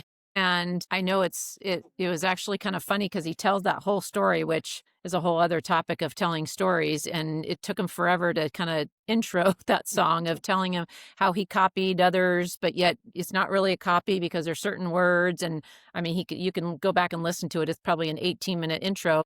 I just thought it was really, it's a touching song. I think it made me tear up, only it's just one of those, I mean, if you think about it, if tomorrow ever comes, I don't want to be afraid. Hang on, I wrote it down. To come and meet you just the way I am. And then, hang on, I got to remember. If tomorrow never comes, I will not be afraid to meet my maker just the way I am. And it really, choked me up when I started listening to that song, and I've been listening to it every day. But it's just one of those things where you just kind of resonate with one of those songs. Not only it was Todd's personality to bring levity to everyone in the beginning, as anyone who knows his music, he was always introing, like I said, for, 18 to 20 minutes before he got to the song, but also meaning in those stories. And then the funniest thing, which I will not digress, but I'll go into a little bit of something that just was a huge memory of mine throughout just listening to his music over the years and things like that, was just, he was so witty, but at the same time,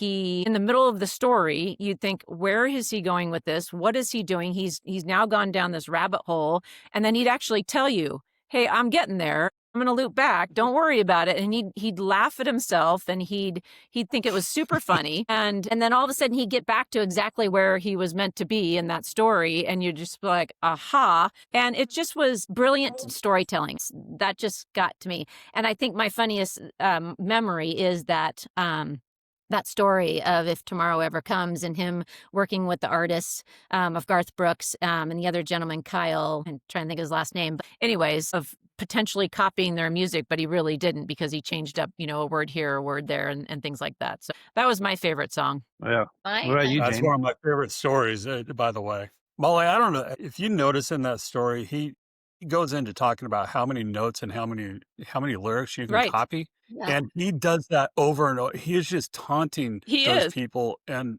I'm like, this is why I love you. Oh, this is so Yeah, good. I know. Yeah. He was so honest and real.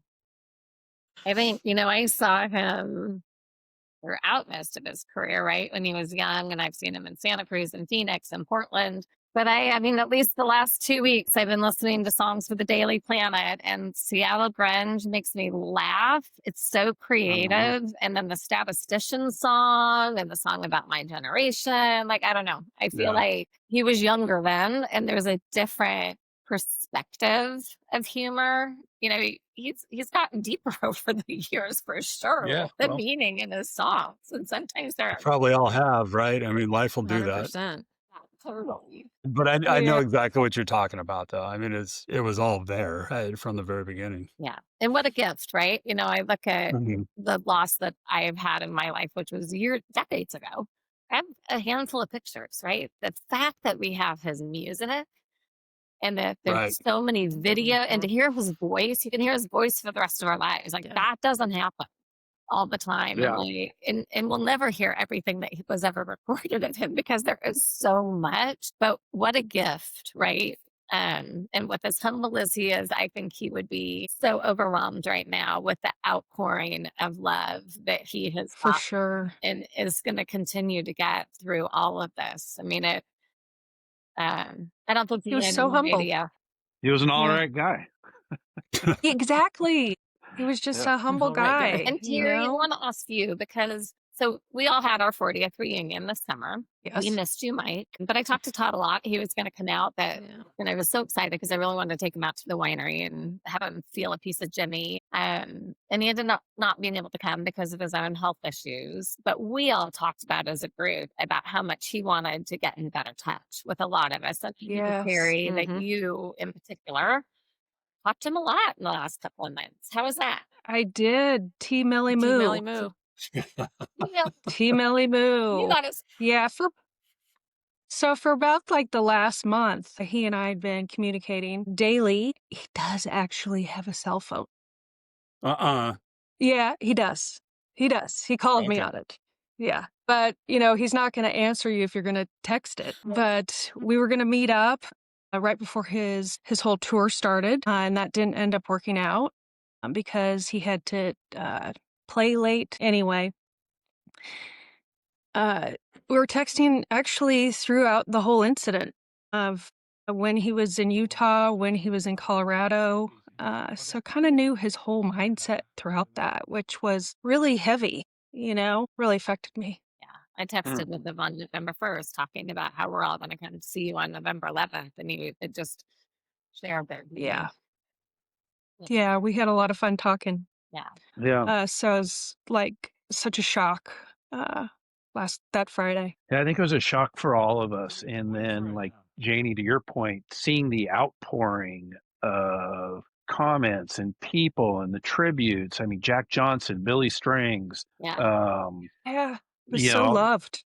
and just all the people that were told stories about him being an inspiration for them. Yeah. Right. And he seemed to be the guy. I mean, I was telling Saty earlier, one of my regrets is just never making it back to East Nashville and really being part of the vibe on his turf. Like we always saw him when he was coming through town or at different venues, but it would have been would have been a lot of fun to just go back and spend a week or a month or a year with him. If we would So have one thing survived. I was going to add that I have a challenge for you too. He used to do 100 push-ups a day. That's why his upper body was so jacked. So you too. How Look at about you. all of us? I Wait, can't what? do Oh, you push-ups. Are you can. kidding me? Start. That's not our thought. This is I not a can- I live. can- It's not a live Anyone challenge, could is it? do a push-up. But could you believe You don't he have to would do drop it. that? Not right now. No. That's awesome. That's awesome. Yeah. It's amazing. That's awesome. Yeah, I want to go back to one other thing in music in high school days. Just I want to make sure we catch it. I just remember sitting on Saty's floor in his bedroom. I think it was me and Saty and Tim and Todd, and we're playing Hotel California over and over and over. Like, and we're dissecting every lyric in that thing, trying to figure out what's the meaning of this song, right? And welcome to Hotel California. You can never leave. We came to the conclusion that the song was a song about purgatory, right? Like it's like you're stuck in, like, you don't know if you're going to heaven or hell or wherever. And Todd, I mean, that was how I just always remember him interpreting it that way. And when he said that, I was like, huh, all right, well, maybe there's something to that. It probably has a different meaning, but It's an iconic song, though. I just remember that, an iconic song. And I just remember spending hours there. I think we drank a short case of Coors Light and dissected Hotel California. And maybe he came up with his beer run song while you were drinking all the beer, because that's all I remember is when you go back to the high school days, it's just, who wants to go on a beer run? Who wants to go on a beer run? And of course it's, I'm sure a lot of people say that in high school and college, but I think that song was probably born out of our high school days because we went on a lot of beer runs. Yeah, we were talking about Metzger Market. Yeah, the Metzger Market. Yeah. Yeah. Oh, the We were Metzger all able to Market. buy Yes, we beer were. there underage. I actually was thinking that we all should have had a beer with us today on film. Yeah. But Oh, that would have been Yeah. nice. So Metzger Market, just a quick aside about that one. I remember when we first would go in there and people that could buy beer thought it was because they looked old enough to buy beer. And so one night I was like, hold my beer. I'm going to wear my Letterman's jacket in there. And I guarantee you I'm walking out with beer. And sure enough, I mean, these guys, it wasn't about being able to pass yourself off as 21. It was just had a Right. racket yeah, going on. selling beer. Yep, they're just selling beer. Anyone who That's wants to why buy it. They're iconic, part of the beer run. Everybody on the west side everybody this side of the Willamette River was buying beer at Metzger Market. Yeah. And a side note to Metzger Market, ownership's changed. I'm sure it's all good now, so don't come after us for mentioning Nice this. work. But that was 40 years ago. Yeah. Is it even there? It's probably It's still condos there. now. It's still Oh there. my Yeah. God. So, It's still there. Yeah, Sweet. that's I'm going to just- go buy beer. It's still there. I'll bet any they other- still have Bartles and James back there in the cooler. So Janie, I'll you get some kind of, of that. I mean, any other stories we want to pull out? Janie, you kind of had a notorious place, beanbag chairs, fun little place for people to hang out. Any fun memories or stories? and not that I can talk about out loud about the beanbag chair. I'm not going to reveal that. Okay. But I mean, I spent probably almost every social moment with Todd my senior year because I was dating Tim and he was dating Lisa, and the four of us, I mean, talk about a formative year together. And we spent a lot of time together, Palm Springs and all sorts of fun things. Yeah, you That's guys amazing. you guys as a group of four were pretty inseparable for a while, and yeah, no, those were great times. Yeah, I have another story, and I know Nancy was going to join us, so I had this story plugged for her when she came. But there was a time, when you came down Jameson around Valley Plaza, kind of by your house, Teri, and that Yeah. big, kind of the big left turn or whatever it would be. I remember I think it was Nancy, myself, somebody else, and Todd. We created a stuffed dummy, right? Like we put pillows and clothed it all up, and we took a bike and we laid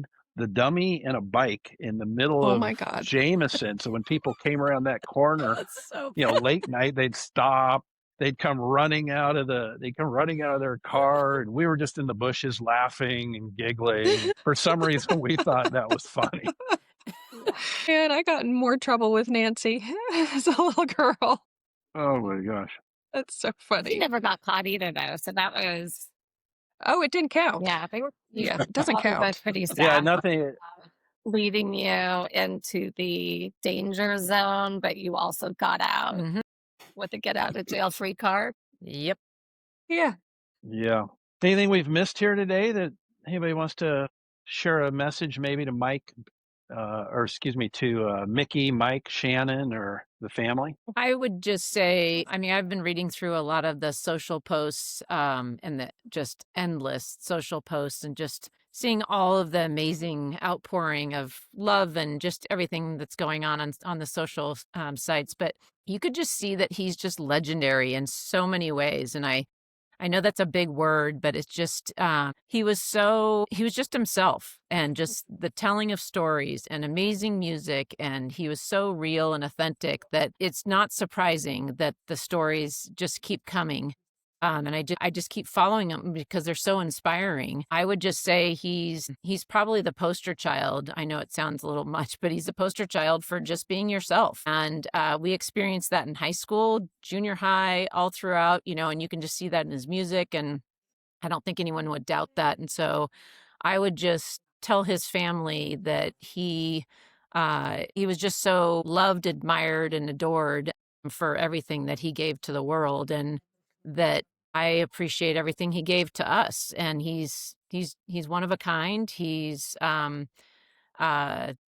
just, I guess we'll just call him a legend in his own self. And just rest in peace, our friend. We love you. He left us way too soon, for sure. Way too soon, but he lived a very full life, right? And he had a lot of influence on a lot of people at a magnitude that most people never will. And I think that influence was positive, and I think it's inspirational. And I just really, I'm so happy it lives on for everybody, right? Including them. And yeah, I hope that, I want to do something at the winery this summer for them, like we did for Lisa, just to get them back with all their Portland people and allow all of us from high school to gather in celebration of Todd. And I just, hole in my heart and hole in theirs too. And I wish them peace as fast as possible with everything that's going on. Yeah. Todd was magnetic, and he had no idea, he was so humble, loved by everybody. And I think we really felt it after seeing this huge outpour of love for him. He had no idea. He had no idea that he was loved this much. And I think it's heartbreaking for everybody who knew and loved Todd. So our hearts are broken too. Yeah. Love to your family. Yeah, I think when you're a troubadour and you just kind of keep moving and you're constantly meeting new people and playing, I don't think he realized how many people he'd touched as well, but he did. Like, it was a big Didn't. impact on a lot of people. And Saty and I were laughing because, he came back that first year after high school, after we all kind of went away, came back for the summer, and he brought his cassette tape and guitar, and he was just starting to teach himself, and he was playing. Sadie, what were the first two songs he played us? Bus Tub Stew and Fat Chicks on Mopeds. And his little cassette recorder. His little cassette recorders. We didn't know what to think at the time, but to think of what he actually accomplished since that moment, it's been really a special and a treat for all of us to watch. You know what? What I do remember is laughing my ass off, and how many times has that happened listening to a Todd Snider song over the years? Yeah. All right, Sade, hit that button. All right.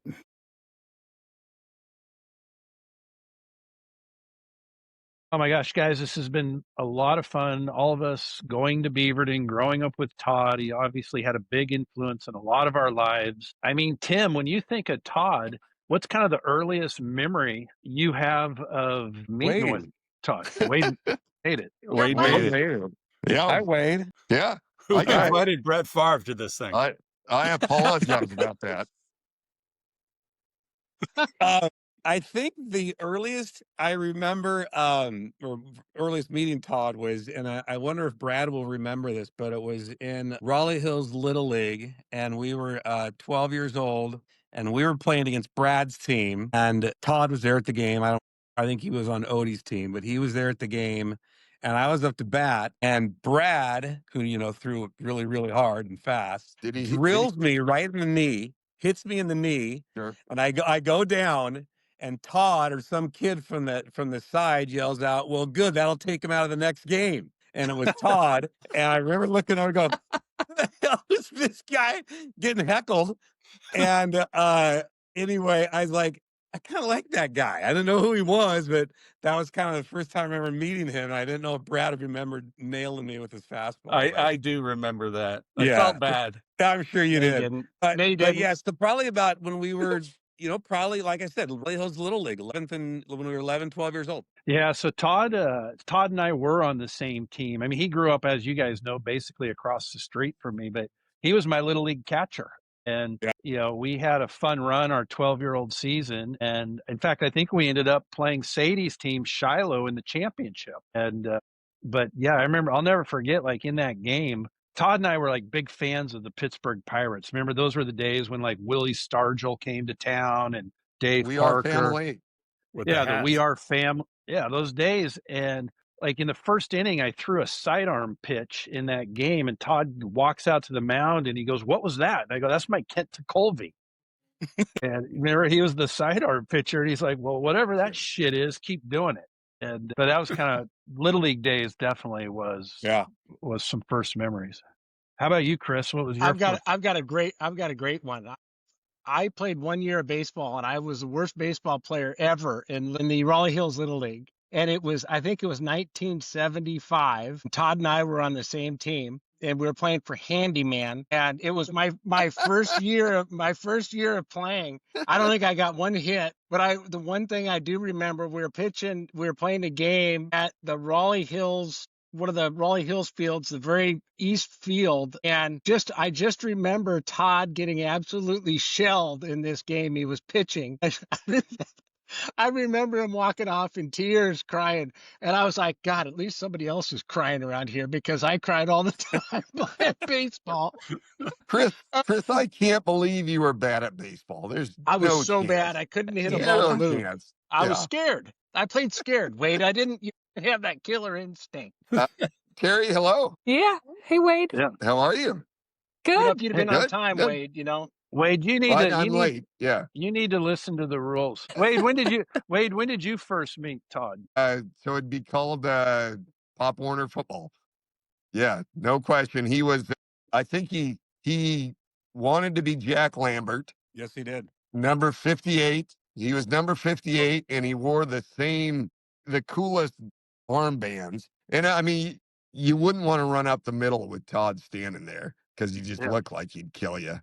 Yeah, and no. So that's when I met him, and he actually wasn't. In all the stories he tells, he acts like he was a bad football player, didn't care about it. He absolutely loved football, and he was really good at it. I mean, he was our team captain and all league and all that, and he just looked like a stud out there. Yeah. He was just cooler than everyone else. Bradley, how about you? When was your first sort of memory of Todd? Little League. He just kind of was always around. I recruited him to go to Raleigh Hills because he actually is a class of '84 guy. And I talked him into staying back a year so he could play on our basketball teams in grade school. Did he play for you guys? He What's was that? Raleigh Hills. He was on Raleigh Hills basketball? I had no idea. Yeah. I think it was when he was 11, because I think in 5th grade, me and him were bookmaking, taking bets from all the other kids, and we got caught. And I remember they called my dad, and we were in basketball practice, and called us to the room, and Todd didn't take the money home. We had like $38 in his desk, and from taking bets from other people for Monday night football games. Wait a minute. I got to dig Now, into this a little bit. The reason they could do this was because back then they delayed the Monday Night Football game. Exactly. in And my Portland. brother So went you could to listen to the game. You could listen to the game on the radio and get like an hour or two. I forget how long the delay was, but these guys figured it out and took advantage of some other young boneheads who they just were watching the game live. cheated. I know, You but cheated Brent Robinson and Scott Wilcox. brilliant. And, Troy Fazio. brilliant. You screwed them? It's horrible. Anyone we could screw, we screwed. It's That's horrible. fine, brilliant. Bob. oh no. Yeah. All right. It was Let's get Todd's idea, of course. Back No, on wait, back on wait, track. wait. Odie, hold on a second, because he just jumped into we were bookmaking like it was normal. I mean, explain how you got into bookmaking. Like he didn't. It was Todd's idea, but my brother went to ASU, and so I just call him at halftime and say, "How'd the game end up?" So we'd be making calls in the middle of the night to people. Hey, you want to bet on the game? Jeff Ginsburg? You screwed Jeff Ginsburg? Probably. God, really? Oh my gosh. I can't wait to see the Facebook feed on this one. Everyone demanding their 50 Whatever cents They're gonna back. get their whatever money back happens, in Bradley interest. deserves I it. may owe some people a few dollars. All right. So, Tim, growing up with Todd, what was it like in a nutshell? What was it like? Just explain the Well, streets, the neighborhood, the streets we walked. yeah, there were a lot of walking back and forth between the houses. And with that, we're always trying to figure out a way to get out of trouble, I think, as Todd once has said. But it seemed like we were always trying to always getting in trouble. But he was a blast, and we would just have so much fun together. His smile, his laugh, his wit, and his jokes. And, we started hanging out a lot in probably about eighth grade or so, and obviously a lot through high school, but we just had a great time. We just always laughing, always listening to music, always having a great time. Well, I remember you told me he always made your mom laugh. Yes, he would. So all of you guys know my mom, and she's a great lady, but she was a tough one to kind of get a smile out of every now and then. And Todd could come home and we'd come walking in, and he could just tell any old story. Who knows what it was, right? It could have been just from the walk from his house to my house, or something happened at school, and he could get her knee slapping, laughing. I mean, just cracking up as much as he could. And he just had that knack. It was how he could do it. Yeah. So anybody, like, at what time did anybody think he was going to go on and have a musical career? That's crazy. It's hard to say. I mean, obviously, yes, correct. I mean, he'd never played a guitar until he was 18 years old, basically. To think that he was going to do what he did so quickly was pretty amazing. I remember being at Saty's house. I think your mom had moved to a different house in the Beaverton area. Maybe it was. I don't know, somebody's house. Todd had a guitar and he was playing it. And it's like, dang, he learned this in like 2 months. And it was like really pretty good. It was pretty incredible. And then I remember, he'd come home for Christmas and stay with his mom. And we'd always hang out. And I remember probably after he'd been doing this for a couple years, we were up at Raleigh Park grade school, and he could just nail like all the Bob Dylan songs, and he was just incredible. I was like, what has happened to this guy? And it was pretty amazing. That's awesome. But again, to go to that to like actually the writing is amazing too. So it's pretty cool. Well, that's what he would do.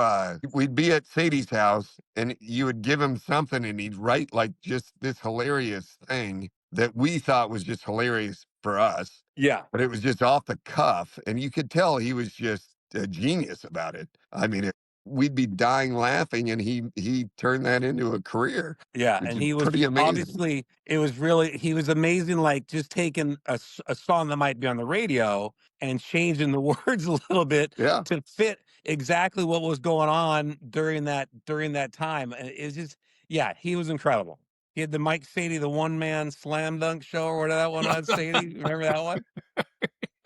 I forget the actual words to the real song, but yeah, he was amazing. Yeah. I remember a time. Hey, you guys, do you remember we'd go to, I just remember sitting at by Mike's by Mike's mom's house, that park. There was a park right by your place, Mike, in Greenway. Yeah. And I remember being underneath the cover there, and we were drinking beers, and Todd had his guitar. I don't remember who was there, but all I remember is I, in my glory, was puking in the corner, and Todd was he was making up a song to Holzgang's puking in the corner or puking over me. But he was, as in real time, was playing and making up a song about me puking all over the place. Wow. I can still picture that. I don't know who was there, but I can still picture just going, Jesus, he's singing about me, and I'm sitting here flinching in the corner. I think, I think there's a chance some underage people will see this, and I would just like to tell them that drinking's not good for you. Drinking is bad. Yeah, Yes. drinking's horrible. Yeah. 100%. All right, we're covered. Let's go. When we Good man. Yeah. Oh God, Janie. unless you're Damn it. drinking Brooks wine. Brooks wine. So, There hey, you go. Chris, Yeah. do you remember we were filming a video at I think it was my parents' house, and Oh, yeah. Todd pulled the chair out from under you? You got it on One of the video. greatest things That's I've ever right seen. after I mean, Tim. Yes. That's after Oh my Tim. God. Right Chris after could have Jim hit his won. head on the counter, been bleeding, and we'd have just been high-fiving Todd because it was Oh, such the that funniest Yes, it thing was ever. it was absolute on. We had it on. classic. It was classic. You got it on He video. also, there was another time that he, and I may be naive, but he used Gurm Belansky. He was the announcer, and he was Gurm Belansky. And hopefully that's not like some offensive thing, because I've been using it as my password for things. And it's just the funniest name. to share. Yeah, I shouldn't say that if you guys are going to be on my Peacock account. Yeah, Oh my you gosh. may be. But he always, I've used Gurm Belansky, but Todd would narrate and just stole the show on everything. I mean, he's so funny. We would just be dying about what he would say. I remember walking to school. It was our last day at junior high, and Casey, Todd, and I decided, well, let's walk. And for those watching ninth grade, and then we went on to high school. But we decided each to carry a dozen eggs, and we're just Oh going to God. pelt every bus that goes by us. Yeah, And good idea. yeah, we were throwing eggs, but I just remember we got to school, and then we were called down to the office. We had to go clean all the buses, and then That was you? our mom showed up, and they made me stay in school for the last day. But for some reason, I just remember Todd and Casey being able to go back to his house and have a pool party. Like, I never thought that was fair. I remember that pool party. That was a great party that night. Oh, Yeah, that, we're in like That was a that great afternoon was party. better, Chris. yeah. Was it? Hey, Yeah, while Odie was cleaning the buses, we had so much fun. Oh, bet Yeah. you did. Yeah, his parent, I think they had a keg at that party. His mom and dad well, got a keg for us. I mean, hopefully not. We were only like 15. Like Oh ninth no, grade. they did. There was a keg there. I remember these things.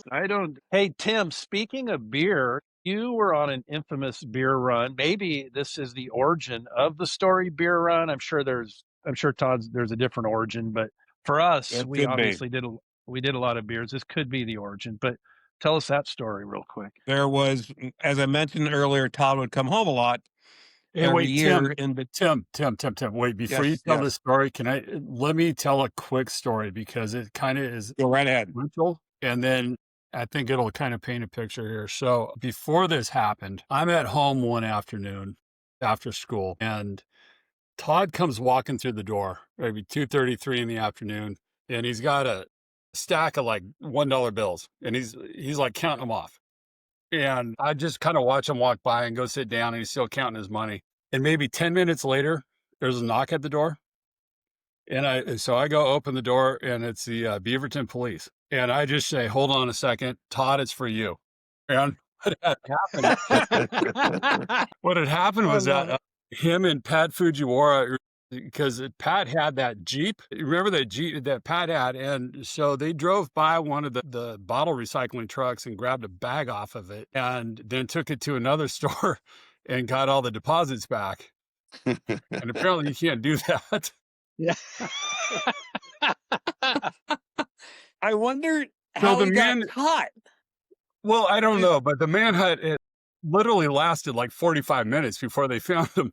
And so anyway, I wanted to set that up because of this story, because proceed.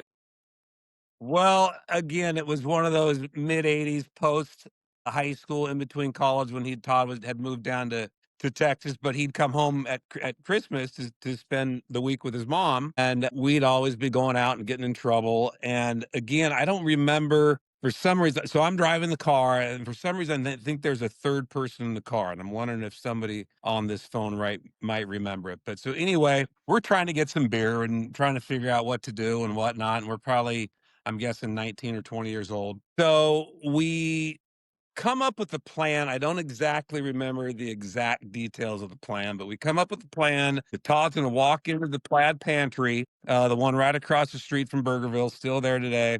And he's going to walk in and act like he's going to go buy the beer while I'm sitting in the parking lot idling. So I'm the getaway car, which is really a great spot to be. So Todd Sounds like a goes great in, plan. calmly walks in, grabs a case of beer, and kind of like walks up to the counter real slowly, and then It just takes off, runs, opens the door, runs. And I'm sitting there like, what are you doing? Where are you going? And so I'm like freaking out and like looking around. He's gone. And so I start the car and I take off and I leave and, whatever. So I can't find Todd. We don't have cell phones, right? So now I can't find Todd. So I'm driving around for like half hour, an hour looking for Todd, driving to these apartment buildings and whatnot, just all around that little area. And I finally find him and he's still got the case of beer. I'm like, what the hell? You ran. What are you doing? And so anyway, he's like, yeah, I got it, whatever. So he gets in the car. We drive over towards my house and we made one good decision that night. And that decision was not to drink the beer. But for some reason, we took the beer and we hid it in some bushes. And I don't know why we did that, but we hid it in some bushes. So we think we've gotten away with it. We don't know. We're like, well, let's just wait and see. Let's give it a day or two to see if we can actually drink before we start drinking beer. So next day, phone rings, and you can just imagine who it is calling my mom and dad. And they're like, yeah, so telling the story about some kids stole some beer last night, and the license plate matches up to your car and whatever. God. So I get on the phone, and I'm like, deny. I call Todd. I'm freaking out. And he's like, just deny it. They won't know. They'll never know it was us. And so I'm like, all right, that's the story. I'm going to stick with it. Day 2 comes around and the cop calls again, Beaverton police. And I'm like, no, it wasn't me, dude. I'm sorry. You got the wrong guy. And so same idea. Call Todd back. Dude, what the hell? So we're totally busted, totally screwed. And he's like, just deny it. They don't know. And so finally the cop calls back the third day. And I'm talking to him. And I don't know how I came up with this, but I'm like, Mr. Police officer, what if the beer appeared back at the plaid pantry? And he's like, well, let me see. He goes, let me call the guy and let me call you right back. So I'm like, great. And so 5 minutes later, he calls me back and he goes, all right, the owner's down. If you can get that case of beer back to him, he's going to drop the whole thing. I'm like, perfect. So I hang up the phone, drive up to the school where we're in that bushes where we'd hid that beer, and grab the beer, drive it back to the guy, take it in, apologize like you would not believe. And so we got off the hook. And so, there was beer involved and there was running involved. So maybe it's the start of beer run. Who knows? I love that. I love that. What What a if? story. What if? Just What 3 if? days What of if hell. the beer could just show up again? I don't know So where or awesome. how I came up with that part of it. Hey, But I was like, only well, you can what do if? that, Tim. Only What you if? can do that. What if this beer What appeared do I and have they in this bought it? community that And might make and the whole again, thing go it away? sat in the bushes for like 3 days and nobody touched it. And pretty funny. Yeah. Good So Todd story. I mean, That's great. look, all of us had more fun, obviously with each other, but with Todd as well. And, I mean, who here went into the tunnels and wrote BHS rules or Todd Snider rules? Did any of you That's guys? pretty Has cool. anyone been in the tunnels ever? I have. I picked my daughter up from San Diego last night, and it was in there 3 times. Oh, really? Yeah. Wow. Do tell. It was really cool. Yeah. Have you So ridden in the tunnels? What's that? Have you gone in and ridden in the tunnels? I have not. No. Like back in seems dangerous at our Back age. in the day, yeah. No, Yeah. I did. I think that was I think he did it with Francis or one of the Francis bros. I'm not exactly sure, but I'm pretty sure it was with one of the Francis bros. Yes. That's I went in there with Todd and Carter Kangas, and there had to be. well, there you go. No, this is like high school, right? I'll tell you what. I'll be sitting at a red light today and think about that night, and I still like I shiver. That's the scariest thing I've ever done. It was horrifying. What'd you guys write? I don't like BHS rules. I think that was the Cool. something like that. And I think Carter Kangas wrote something very mean about Jim Marsh is all I remember. Seems unwarranted. Yeah. And it was there for weeks. I mean, it takes a long time for that, all the build up. Or they have to clean it, or it is. Yeah, that's there a long time. Yeah. So Saty, you were with him that night. Which night? The night they wrote the tunnel in high school. The BHA. Yeah, I was there. Yeah. Wow. I'm still horrified. There you go. Yeah. So speaking of driving, I don't really remember Todd ever driving us or Well, anyone. no. Bronco? He was That a terrible Bronco was driver. the coolest car at school. Todd was a bad driver. Again, I was always the one driving. I was always the getaway car, and he was always sitting there. He was a horrible driver. That was one of Todd Snider rules, is that he was a terrible driver, or he just drove. Maybe he's a great driver, but he just drove by his own rules. Not exactly sure which one it is. You Well, know, which he kind of had lead, he had Mike's. Remember Mike's Jeep? You know, with Yes. the wheel cover that said the Snide, right? And Yep. so he had that for a while at our house, and that's actually how I learned to drive a stick. We went home Wow. from lunch one day, and it's like, "Hey, can I try?" And he's like, "Sure, take it." So I only bring this up in case Mike got that Jeep back and the transmission didn't work well. Sorry, bro. My You fault. might have grinded it a I little bit. might have. Yeah. Yeah. Yeah. By so the time I Tim, was done, though, it shifted very easy. That's all I remember. so Tim, Todd's infamous driving landed him in Tillamook jail one night. Like, how did that story Yeah. go? So again, maybe you guys felt differently, but I was always driving, and I didn't like driving with him anyway because he was not the best driver. But so anyway, years after high school and college, so this is once Todd's now made a pretty good name for himself, the early 2000s. I'm living in Bandon, Oregon. And Todd's mom is living in a town called Port Orford, which is even a smaller town than Bandon, about a half an hour south. It's the next Close. town down from Bandon. And so Todd, I'm working, and Todd is like driving down, is going to make his way down. And he's like, yeah, I'm going to be there at 5 o'clock. And it might be like, let's just call it a random Wednesday night. So I'm going to be there at 5 o'clock. I'm like, sweet. We're going to go out. I'm going to take him to the two great bars in Bandon, Lloyd's and the Arcade, which I'm sure a lot of you guys have been there. Probably been there with me. We got some good stories about those places. But so that was the plan. I was like, sweet, this is gonna be great. And then he's gonna stay the night and hang out, and the next day we go see his mom, whatever.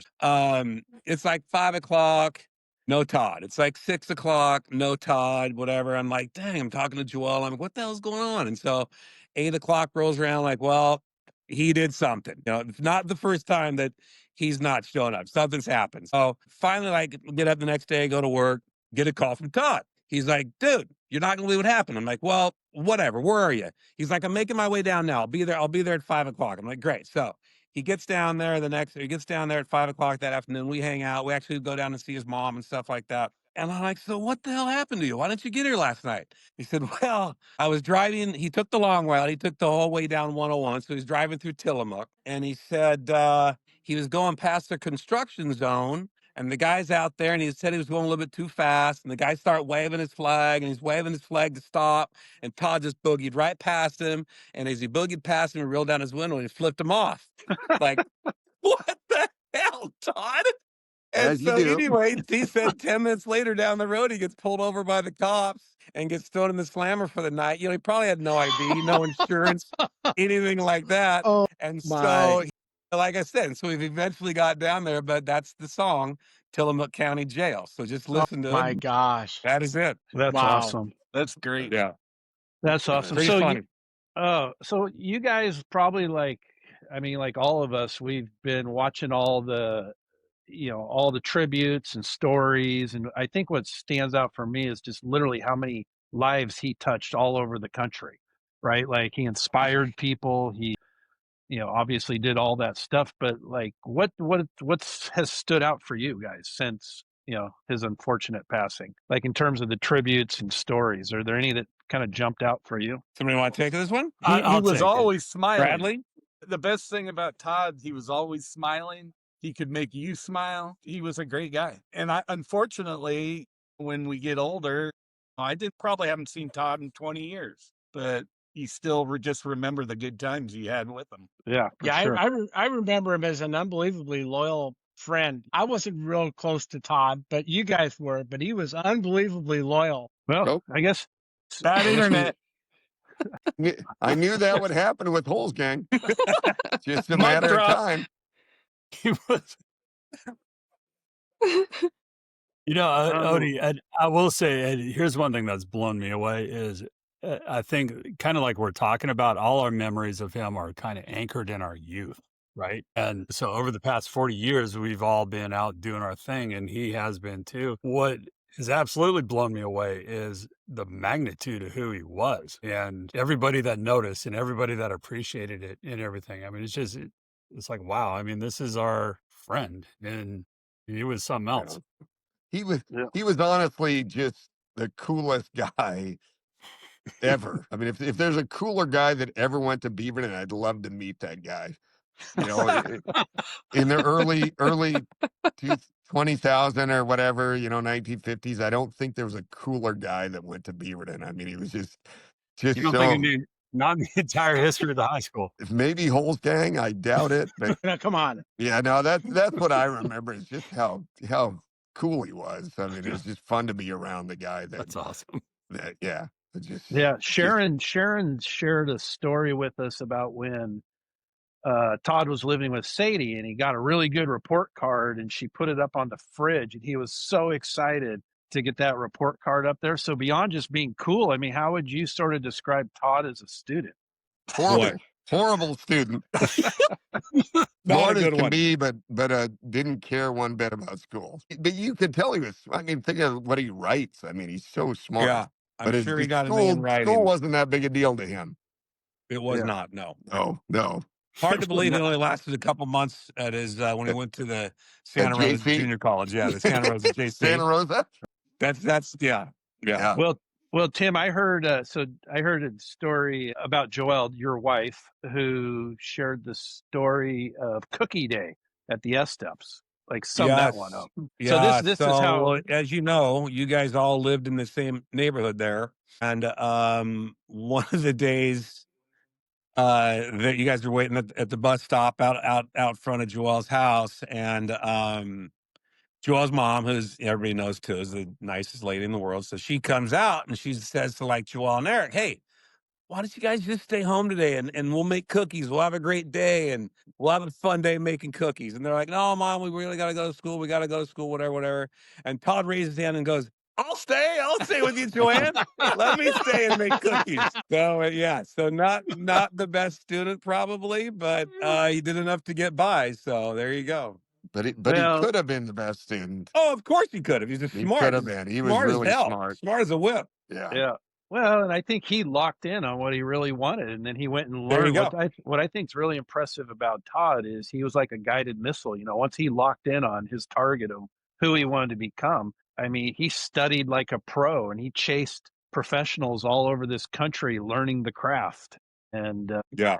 that obviously stood out. Hey, Tim, I've asked this question a couple times today. So, like, when he left it, and I think you mentioned it, he didn't learn to play guitar until he's at least 18. And I don't think till after we graduated high school. Correct.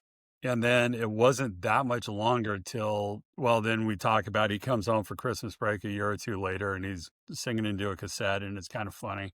But then a couple years after that, he's opening for Jimmy Buffett. I mean, did you have any clue that was going on in the background? With Buffett? Or with Todd at all? No, I had no idea that it was happening that fast. I mean, what the songs for the Daily Planet came out in like the early 90s, I mean, or something like that. So I've heard some stuff and read some stuff about, you just think of that timeline, how quickly he went from not knowing how to play the guitar to literally, a few years later, like you said, Mike, he's opening for Jimmy Buffett at the Coliseum and on tour with Jimmy Buffett. But he went, it went fast. That he talks a lot about that buddy of his named Keith Sykes, which I don't really know much about Keith Sykes, but and as Odie said, he just took off. And once he ran with this, he really did it quickly and he rose fast. And, I haven't followed much of his music the last few years, but those early albums, they were really, really good. And then you couple those with his storytelling when he's up on stage and he was great. Yeah. But again, Mike, amazing how fast he did it. But were any of us surprised? Really? I mean, No. the Jimmy Buffett thing was so ridiculous because Jimmy Buffett was a god, but I wasn't surprised at all. I mean, it just kind of went, Hey, good I for agree with that. Like, it good was shocking, not surprising. Yeah, It was so fast. And ridiculous. here's the other question I have too. Did y'all have any of those moments where, like, shortly, like a few years after that, were you just flipping through the channels and, oh my God, there's Todd? I had a couple, like late at night, where it was like, Austin Jesus, City Limits or whatever. right? Yeah, Letterman. Yeah. All of a sudden All of a sudden Letterman. he's on Yeah. Letterman. Hey, Letterman. Lena, yeah. That was crazy. Forgot about those. Yeah, Yeah. The cool thing about that was it's not like he would call you or email you or whatever we did back then. It must have been carrier pigeon. It was the 90s, right? So I mean, but it's not like, hey, I'm going to be on Letterman tonight. It was just like you'd be flipping through. I was like, shit, there's Todd. Sweet. And then I would tell everyone, no shoes on. and then I would tell everyone I know the next day, oh my God, my friend was on Letterman last night. And they'd be like, fuck you. Okay, whatever. You know what, Mike? Whatever you would have said, they probably would have said "fuck you." So Well, they don't did. feel bad. They did. I did. Wade, that's true. I did offer to buy someone a bus ticket one day, and they said, "Fuck you." So So it was rough. Tim, you ever get an opportunity to hang out with Buffett and Todd at the same time? We briefly did that time when he did open for him here in Portland. Was, I think I'd probably just been somewhat recently married, so it had to be like 94ish or something like that.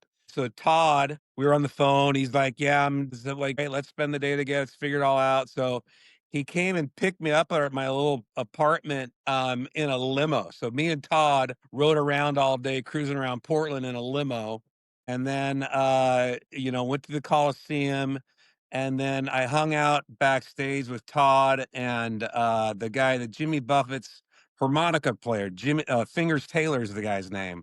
And so he came in the dressing room with Todd, and then a couple other guys would come into the dressing room with Todd. They all seemed to like to come in to hang out with Todd because I was telling the funny stories, whatever, right? And Jimmy, I think, was pretty serious at that time. Jimmy was getting a little bit, maybe not older, but he was kind of the main guy. So Todd does the show. Afterwards, we're hanging out down, going to his hotel, whatever. And there was Jimmy having dinner, and Jimmy called Todd over. So I went over, said hi, shook Jimmy's hand, talked to him for a few minutes with Todd and hung out, and then took off. And I said, "Todd, he seems kind of serious or something like that." And he goes, "Yeah, he's a lot more businesslike than it is on stage." So anyway, but it was a great story. It was a great day.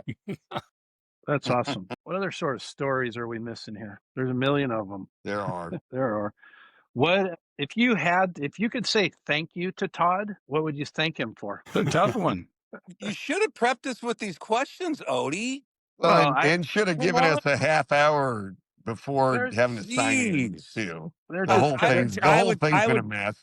I would thank Todd for, some of the funnest years of my life, no question. I mean, For sure. again, we had a good run and we had a lot of fun, and there was a lot of laughter and a lot of just hanging out and trying to stay out as much trouble as we could. I just thank him for being who he was and being such a great dude. Yeah.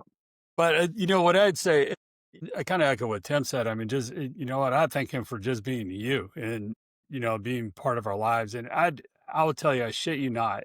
Like, even as I go through my day, I'll be sitting in business meetings, and there are certain people I hear in my head, and Todd is one of them all the time.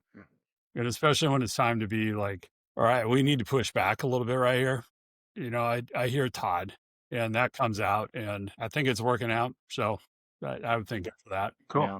Janie, Molly, or Teri, feel free to jump in on this question. If you could thank Todd for anything, what would you thank him for? For being such a kind person, and he just was genuine. And just thank him for being my friend. I think we were all we should be grateful that we could be his friend. Yeah, I think his sensitivity to me is super important, and it's why we're all here, right? I feel like so many times in the last 40 years that I've talked to Todd and been around not the best of situations, right? They weren't always celebrating great strides. They were more about real hard times in our lives. And he was never afraid of that. And it was very real. And it was just somebody that you knew you could always talk to on a regular basis about whatever was going on and missing.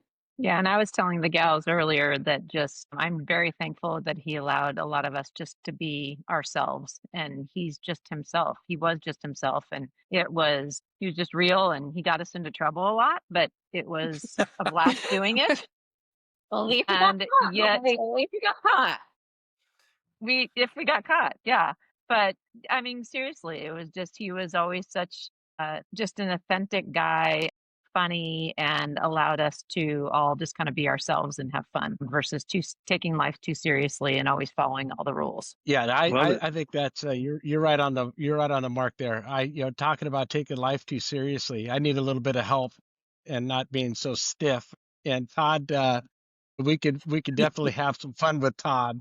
So I appreciated the time that we had. I didn't get in the trouble that some of you did, Tim, but definitely had a good time. And I'll tell you what was really cool. Said, hey, you hear of this guy named Todd Snider? He's in my class at Beaverton. It was pretty cool. And people say, yeah, I know Todd Snider.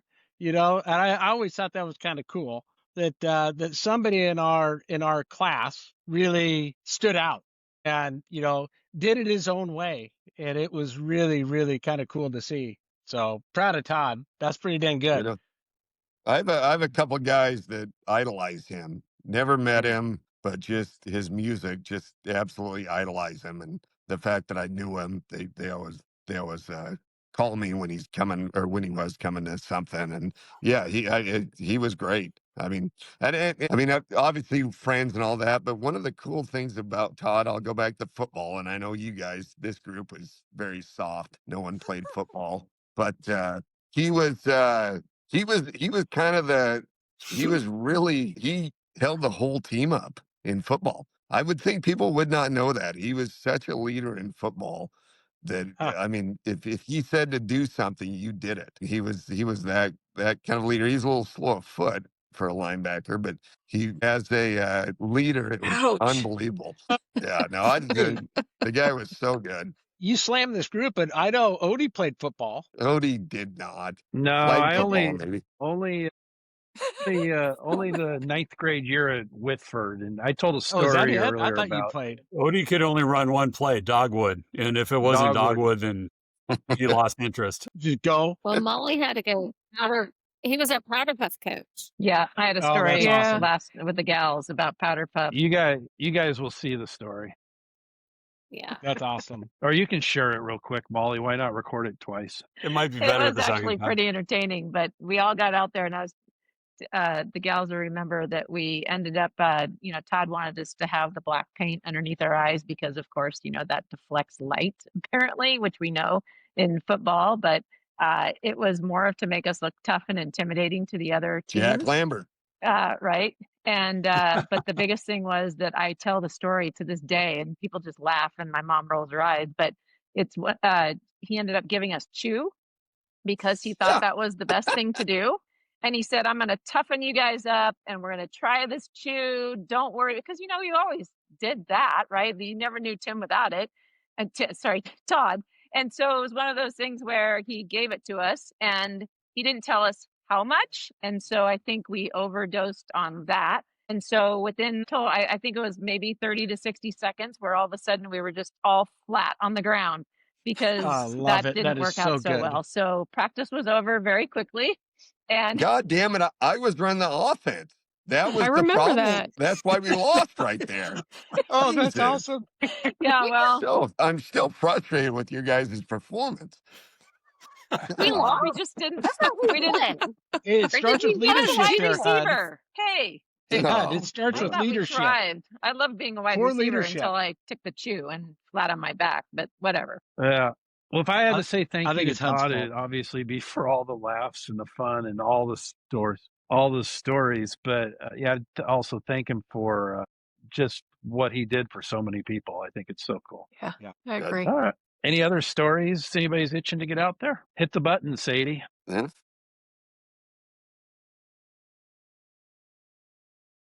So, hello, Sharon, Saty. Welcome. Thank you. Yeah, I mean, under tough circumstances that we're here to remember our good friend Todd. But to put this in a little context, Todd lived with you and Mike his senior year. Was that right? Or was it even earlier than that? Junior and senior year. Junior and senior year. Well, no wonder we had so much fun over at your place. And I had fun having you guys there. Oh my gosh. Well, I think you might have been the queen of the beer run or the BEERRQ. I don't really want kept that title, but okay. Well, you kept us nourished. Let's put it that Yeah, way, or at least it was a safe space. But I can see yeah, why. I agree. Yeah, it was a safe Statute of space. limitations is expired. It's Yeah. Yeah, there we if what happened happened. So Sharon, obviously it's under sad news that we're seeing each other again, but at the same point, I mean, when we reflect back on the memories of Todd, I mean, what an exceptional human he's been. And I mean, what kind of comes to your mind in just your memories of Todd? There's several things. One is when I knew he wanted, his family was, his parents were moving. I've known Todd since probably, I think, Whitford and then high school. Liked him. I couldn't help but like him. And so I offered that he could live with us so he could finish his high school years out because most of you guys had gone to grade school, middle school, and then high school together. How did that come? I don't even remember how that came about, though. I don't Because remember. I mean, it's not like asking, "Can Todd spend the night?" I mean, it's like it's going to be Can 2 Todd years. You know what I was thinking though is I'm not even sure I asked you about it. I think I made the offer and they took me up on it. So then, we figured out sleeping accommodations. I gave Todd and Mike the master bedroom and I took the room that had formerly been Mike's so that because, they'd have their own shower and whatnot. Well, knowing Todd as well as we did, it wouldn't surprise me if he was sort of planting that seed with you. Yeah, maybe. I don't know. I don't remember. I mean, I'll say this, I don't regret it. So it was great. Well, those were a fun couple of years. I mean, was there a memory that sort of stood out when you said this is a good idea, or maybe this wasn't the best idea? No, I don't think so. I liked it. I was always after Mike and Todd to hang up their wet towels and to put their clothes in the clothes baskets. When I did the laundry, I didn't have to pick up after it. And of course, it didn't always happen. So I would say, time for a family meeting. And we would go in the living room and they'd sit on the couch. Well, I remember Todd always sitting there smiling. My interpretation wasn't like, you're kidding me, but it was like he felt a part of the family because I said, this is a family meeting. So, and just to say they would get better for a while and then we'd go back to the same thing. But that I remember, I just that smile on his face. Yeah, well, looking back, I couldn't make free throws either, so I wouldn't be too upset about that. That's awesome. When did was there any inclination that he was going to go on to be this traveling songwriter, singer, just influenced and impacting so many thousands of people, obviously, that we've seen? Actually, no, there wasn't. I think Lisa was the one that got him a harmonica and then a ukulele, or I'm not sure if that's true, but I know he was constantly playing that harmonica and the ukulele. And my mom lived with us. And so, we'd kind of look at one another and think, oh my goodness. So, and I never thought in my wildest dreams that he would become so famous and do so well in his music. And I think about the first time I saw him perform after he had left. I mean, he left when you guys graduated from high school with his parents. And then in 2000, I can remember the year because my niece Gretchen was pregnant with my grandniece Quinn. 2007 or yeah, go ahead. Sorry. Yeah, it was 2007. And we went to the Aladdin and he performed and it was like awestruck. Here comes this, I knew him as a young man and now he's an adult, full of confidence, thoroughly loved, walks out on the stage in his bare feet and guitar and performed. And we got to go up to where, I don't know what you call it, a break room where, during their break, they had a room upstairs where they kind of chilled out for a while. And Gretchen my niece told me this story that somebody asked her, Todd, if she was his wife. And he said, no, she's my cousin. And Gretchen loved it, because it was like both my nephew and my niece loved Todd, so that was kind of a nice thing to hear. Yeah. Well, Jason lived with us too. You can't forget that part that I think for our senior year. Then Jason moved in. You ended up sleeping in the dining room. Jason got his own room. And so that was, I mean, so there was it was a full house. I'd put it that way. Yeah. But it was fun. I mean, right. I slept in the dining room because I gave Jason my room because I like to stay up later than Jason had. He was a student. He'd have to go to bed earlier. So I had just a bedside table and a bed in the dining room. And that worked out fine. I remember One night, a bunch of you guys came home, and there was some girl says to Mike, "Your mom sleeps in the dining room." I don't know who it was, but it was like, it wasn't that bad. The worst thing was that Dan Snider, when during football season, would call early in the morning on Saturday. The phone was in the kitchen and wanted to know if Todd got any ink. So I was the one that, of course, got woken up and had to go answer the phone and then go get Todd. But I have no bad memories of that time at all. What a great sacrifice. I mean, to sleep in the dining room and give up your house to cousins, your mom, Todd, and all of us who got to spend time there. I mean, it was kind of like little headquarters before everybody branched out into the world. What, I didn't look at it as a sacrifice. And, I got to know all of you guys really well. And then Jason got in with a really good crowd too. And so they were his friends. And I think it was just a great time. Odie, so with Jason being there, remember whatever they would do, the Rhythm Boys thing, that the parody on the Rhythm Bees, right? And the night before, I don't even know at what point of the year they did, but those guys would all go out TP in all of our houses, and we, like on a Thursday night, we had a game the next day. So Todd hears this going on, and God bless him, doesn't grab me, lets me sleep, and goes and grabs Jason, who's like 13 at the time. to take on 12 guys TP in our house. So that is awesome. Sharon, what sort of trouble do you remember? I mean, not trouble, but more mischief. I mean, none of us really got in big trouble, but what do you remember Todd stirring up? Or maybe it probably wasn't always Todd, it was us and Todd. I actually can't remember anything that where he got into trouble. That's a good thing about all this time, is you forget things and hopefully just remember the good. I'll tell you one thing that I get upset with Todd, though, is I was working nights and basketball season had started. Football season was over. So Mike didn't come home when Todd did. Every day, Todd would come in, slam the front door, wake me up. And I'd go, dragging into the hallway. "Todd, you woke me up again." He'd get that look, sorry. And then it happened the next day, So that kind of bothered me. But, it was like, it's just part of life too. Yeah. Yeah. Any other sort of fun or remarkable stories that maybe you wrote down or come to mind? Yeah. One thing I remember, this was cool.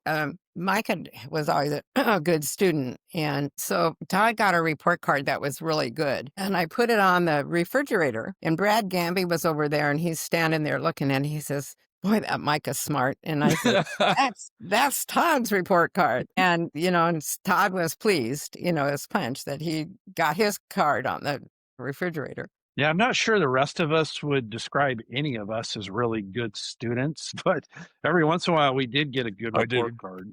Well, high school is high school, it's like, it's not like when you go to college or go to whatever your profession's going to be. And no, you got to do good there. I used to take that report card to Dairy Queen and get free ice cream cones. I got like 8. Excellent. You took Todd's or yours? Todd's. I remember too, I think it was probably the senior year, like Todd was on maybe a homecoming. He was nominated for Prince or something, and since Mickey was not there, I had the honor of walking into the gym with Todd as, the court came in. And it was really, and I look back on that and I can remember it so vividly. And I was really proud to be walking with him doing, as he was being honored. That's and then awesome. I remember Mike saying, "Hi, Mom." Do you remember? So then Todd went away to school and eventually ended up back down in Texas. But then I think we were trying to figure out how long after high school he had come back. I mean, maybe 3 or 4 years. And all of a sudden, not just the harmonica and ukulele, but he's got a guitar and he's been singing songs. And I think he came over to your apartment one night. We were home for He did. Yeah. winter break, right? And Yeah. so you're probably one of the first people ever to see him play live. I didn't realize that. Yeah. And Mare would have been there, my mom, your grandma. And Yeah. do you remember Sadie, you remember the 2 songs that he played for us? He had them on a cassette recorder. And I think it was like me, you, and Tim. And we'll talk to Tim more about that. But do you remember the names of the 2 songs he played for us? I absolutely do. It was Bus Tub Stew about him and his brother working as busboys and getting their free meals out of the bus tubs. And the other one was at the time, was my all-time favorite Todd Snider hit, which was Fat Chicks on Mopeds. Fat Chicks on Mopeds. Oh my gosh. The lyrics to even those first two songs, I don't even know if he actually ever recorded those songs. I But don't think so. I mean, it'd be fun to find that cassette tape that he had somewhere. Oh, man. Oh my gosh. I just remember looking and going, all right, well, you're doing great, Todd. You're doing great. And then just like a few years later, he's like, well, I'm opening for Jimmy Buffett. And I was like, Yeah, wait, I know. what just happened? Right.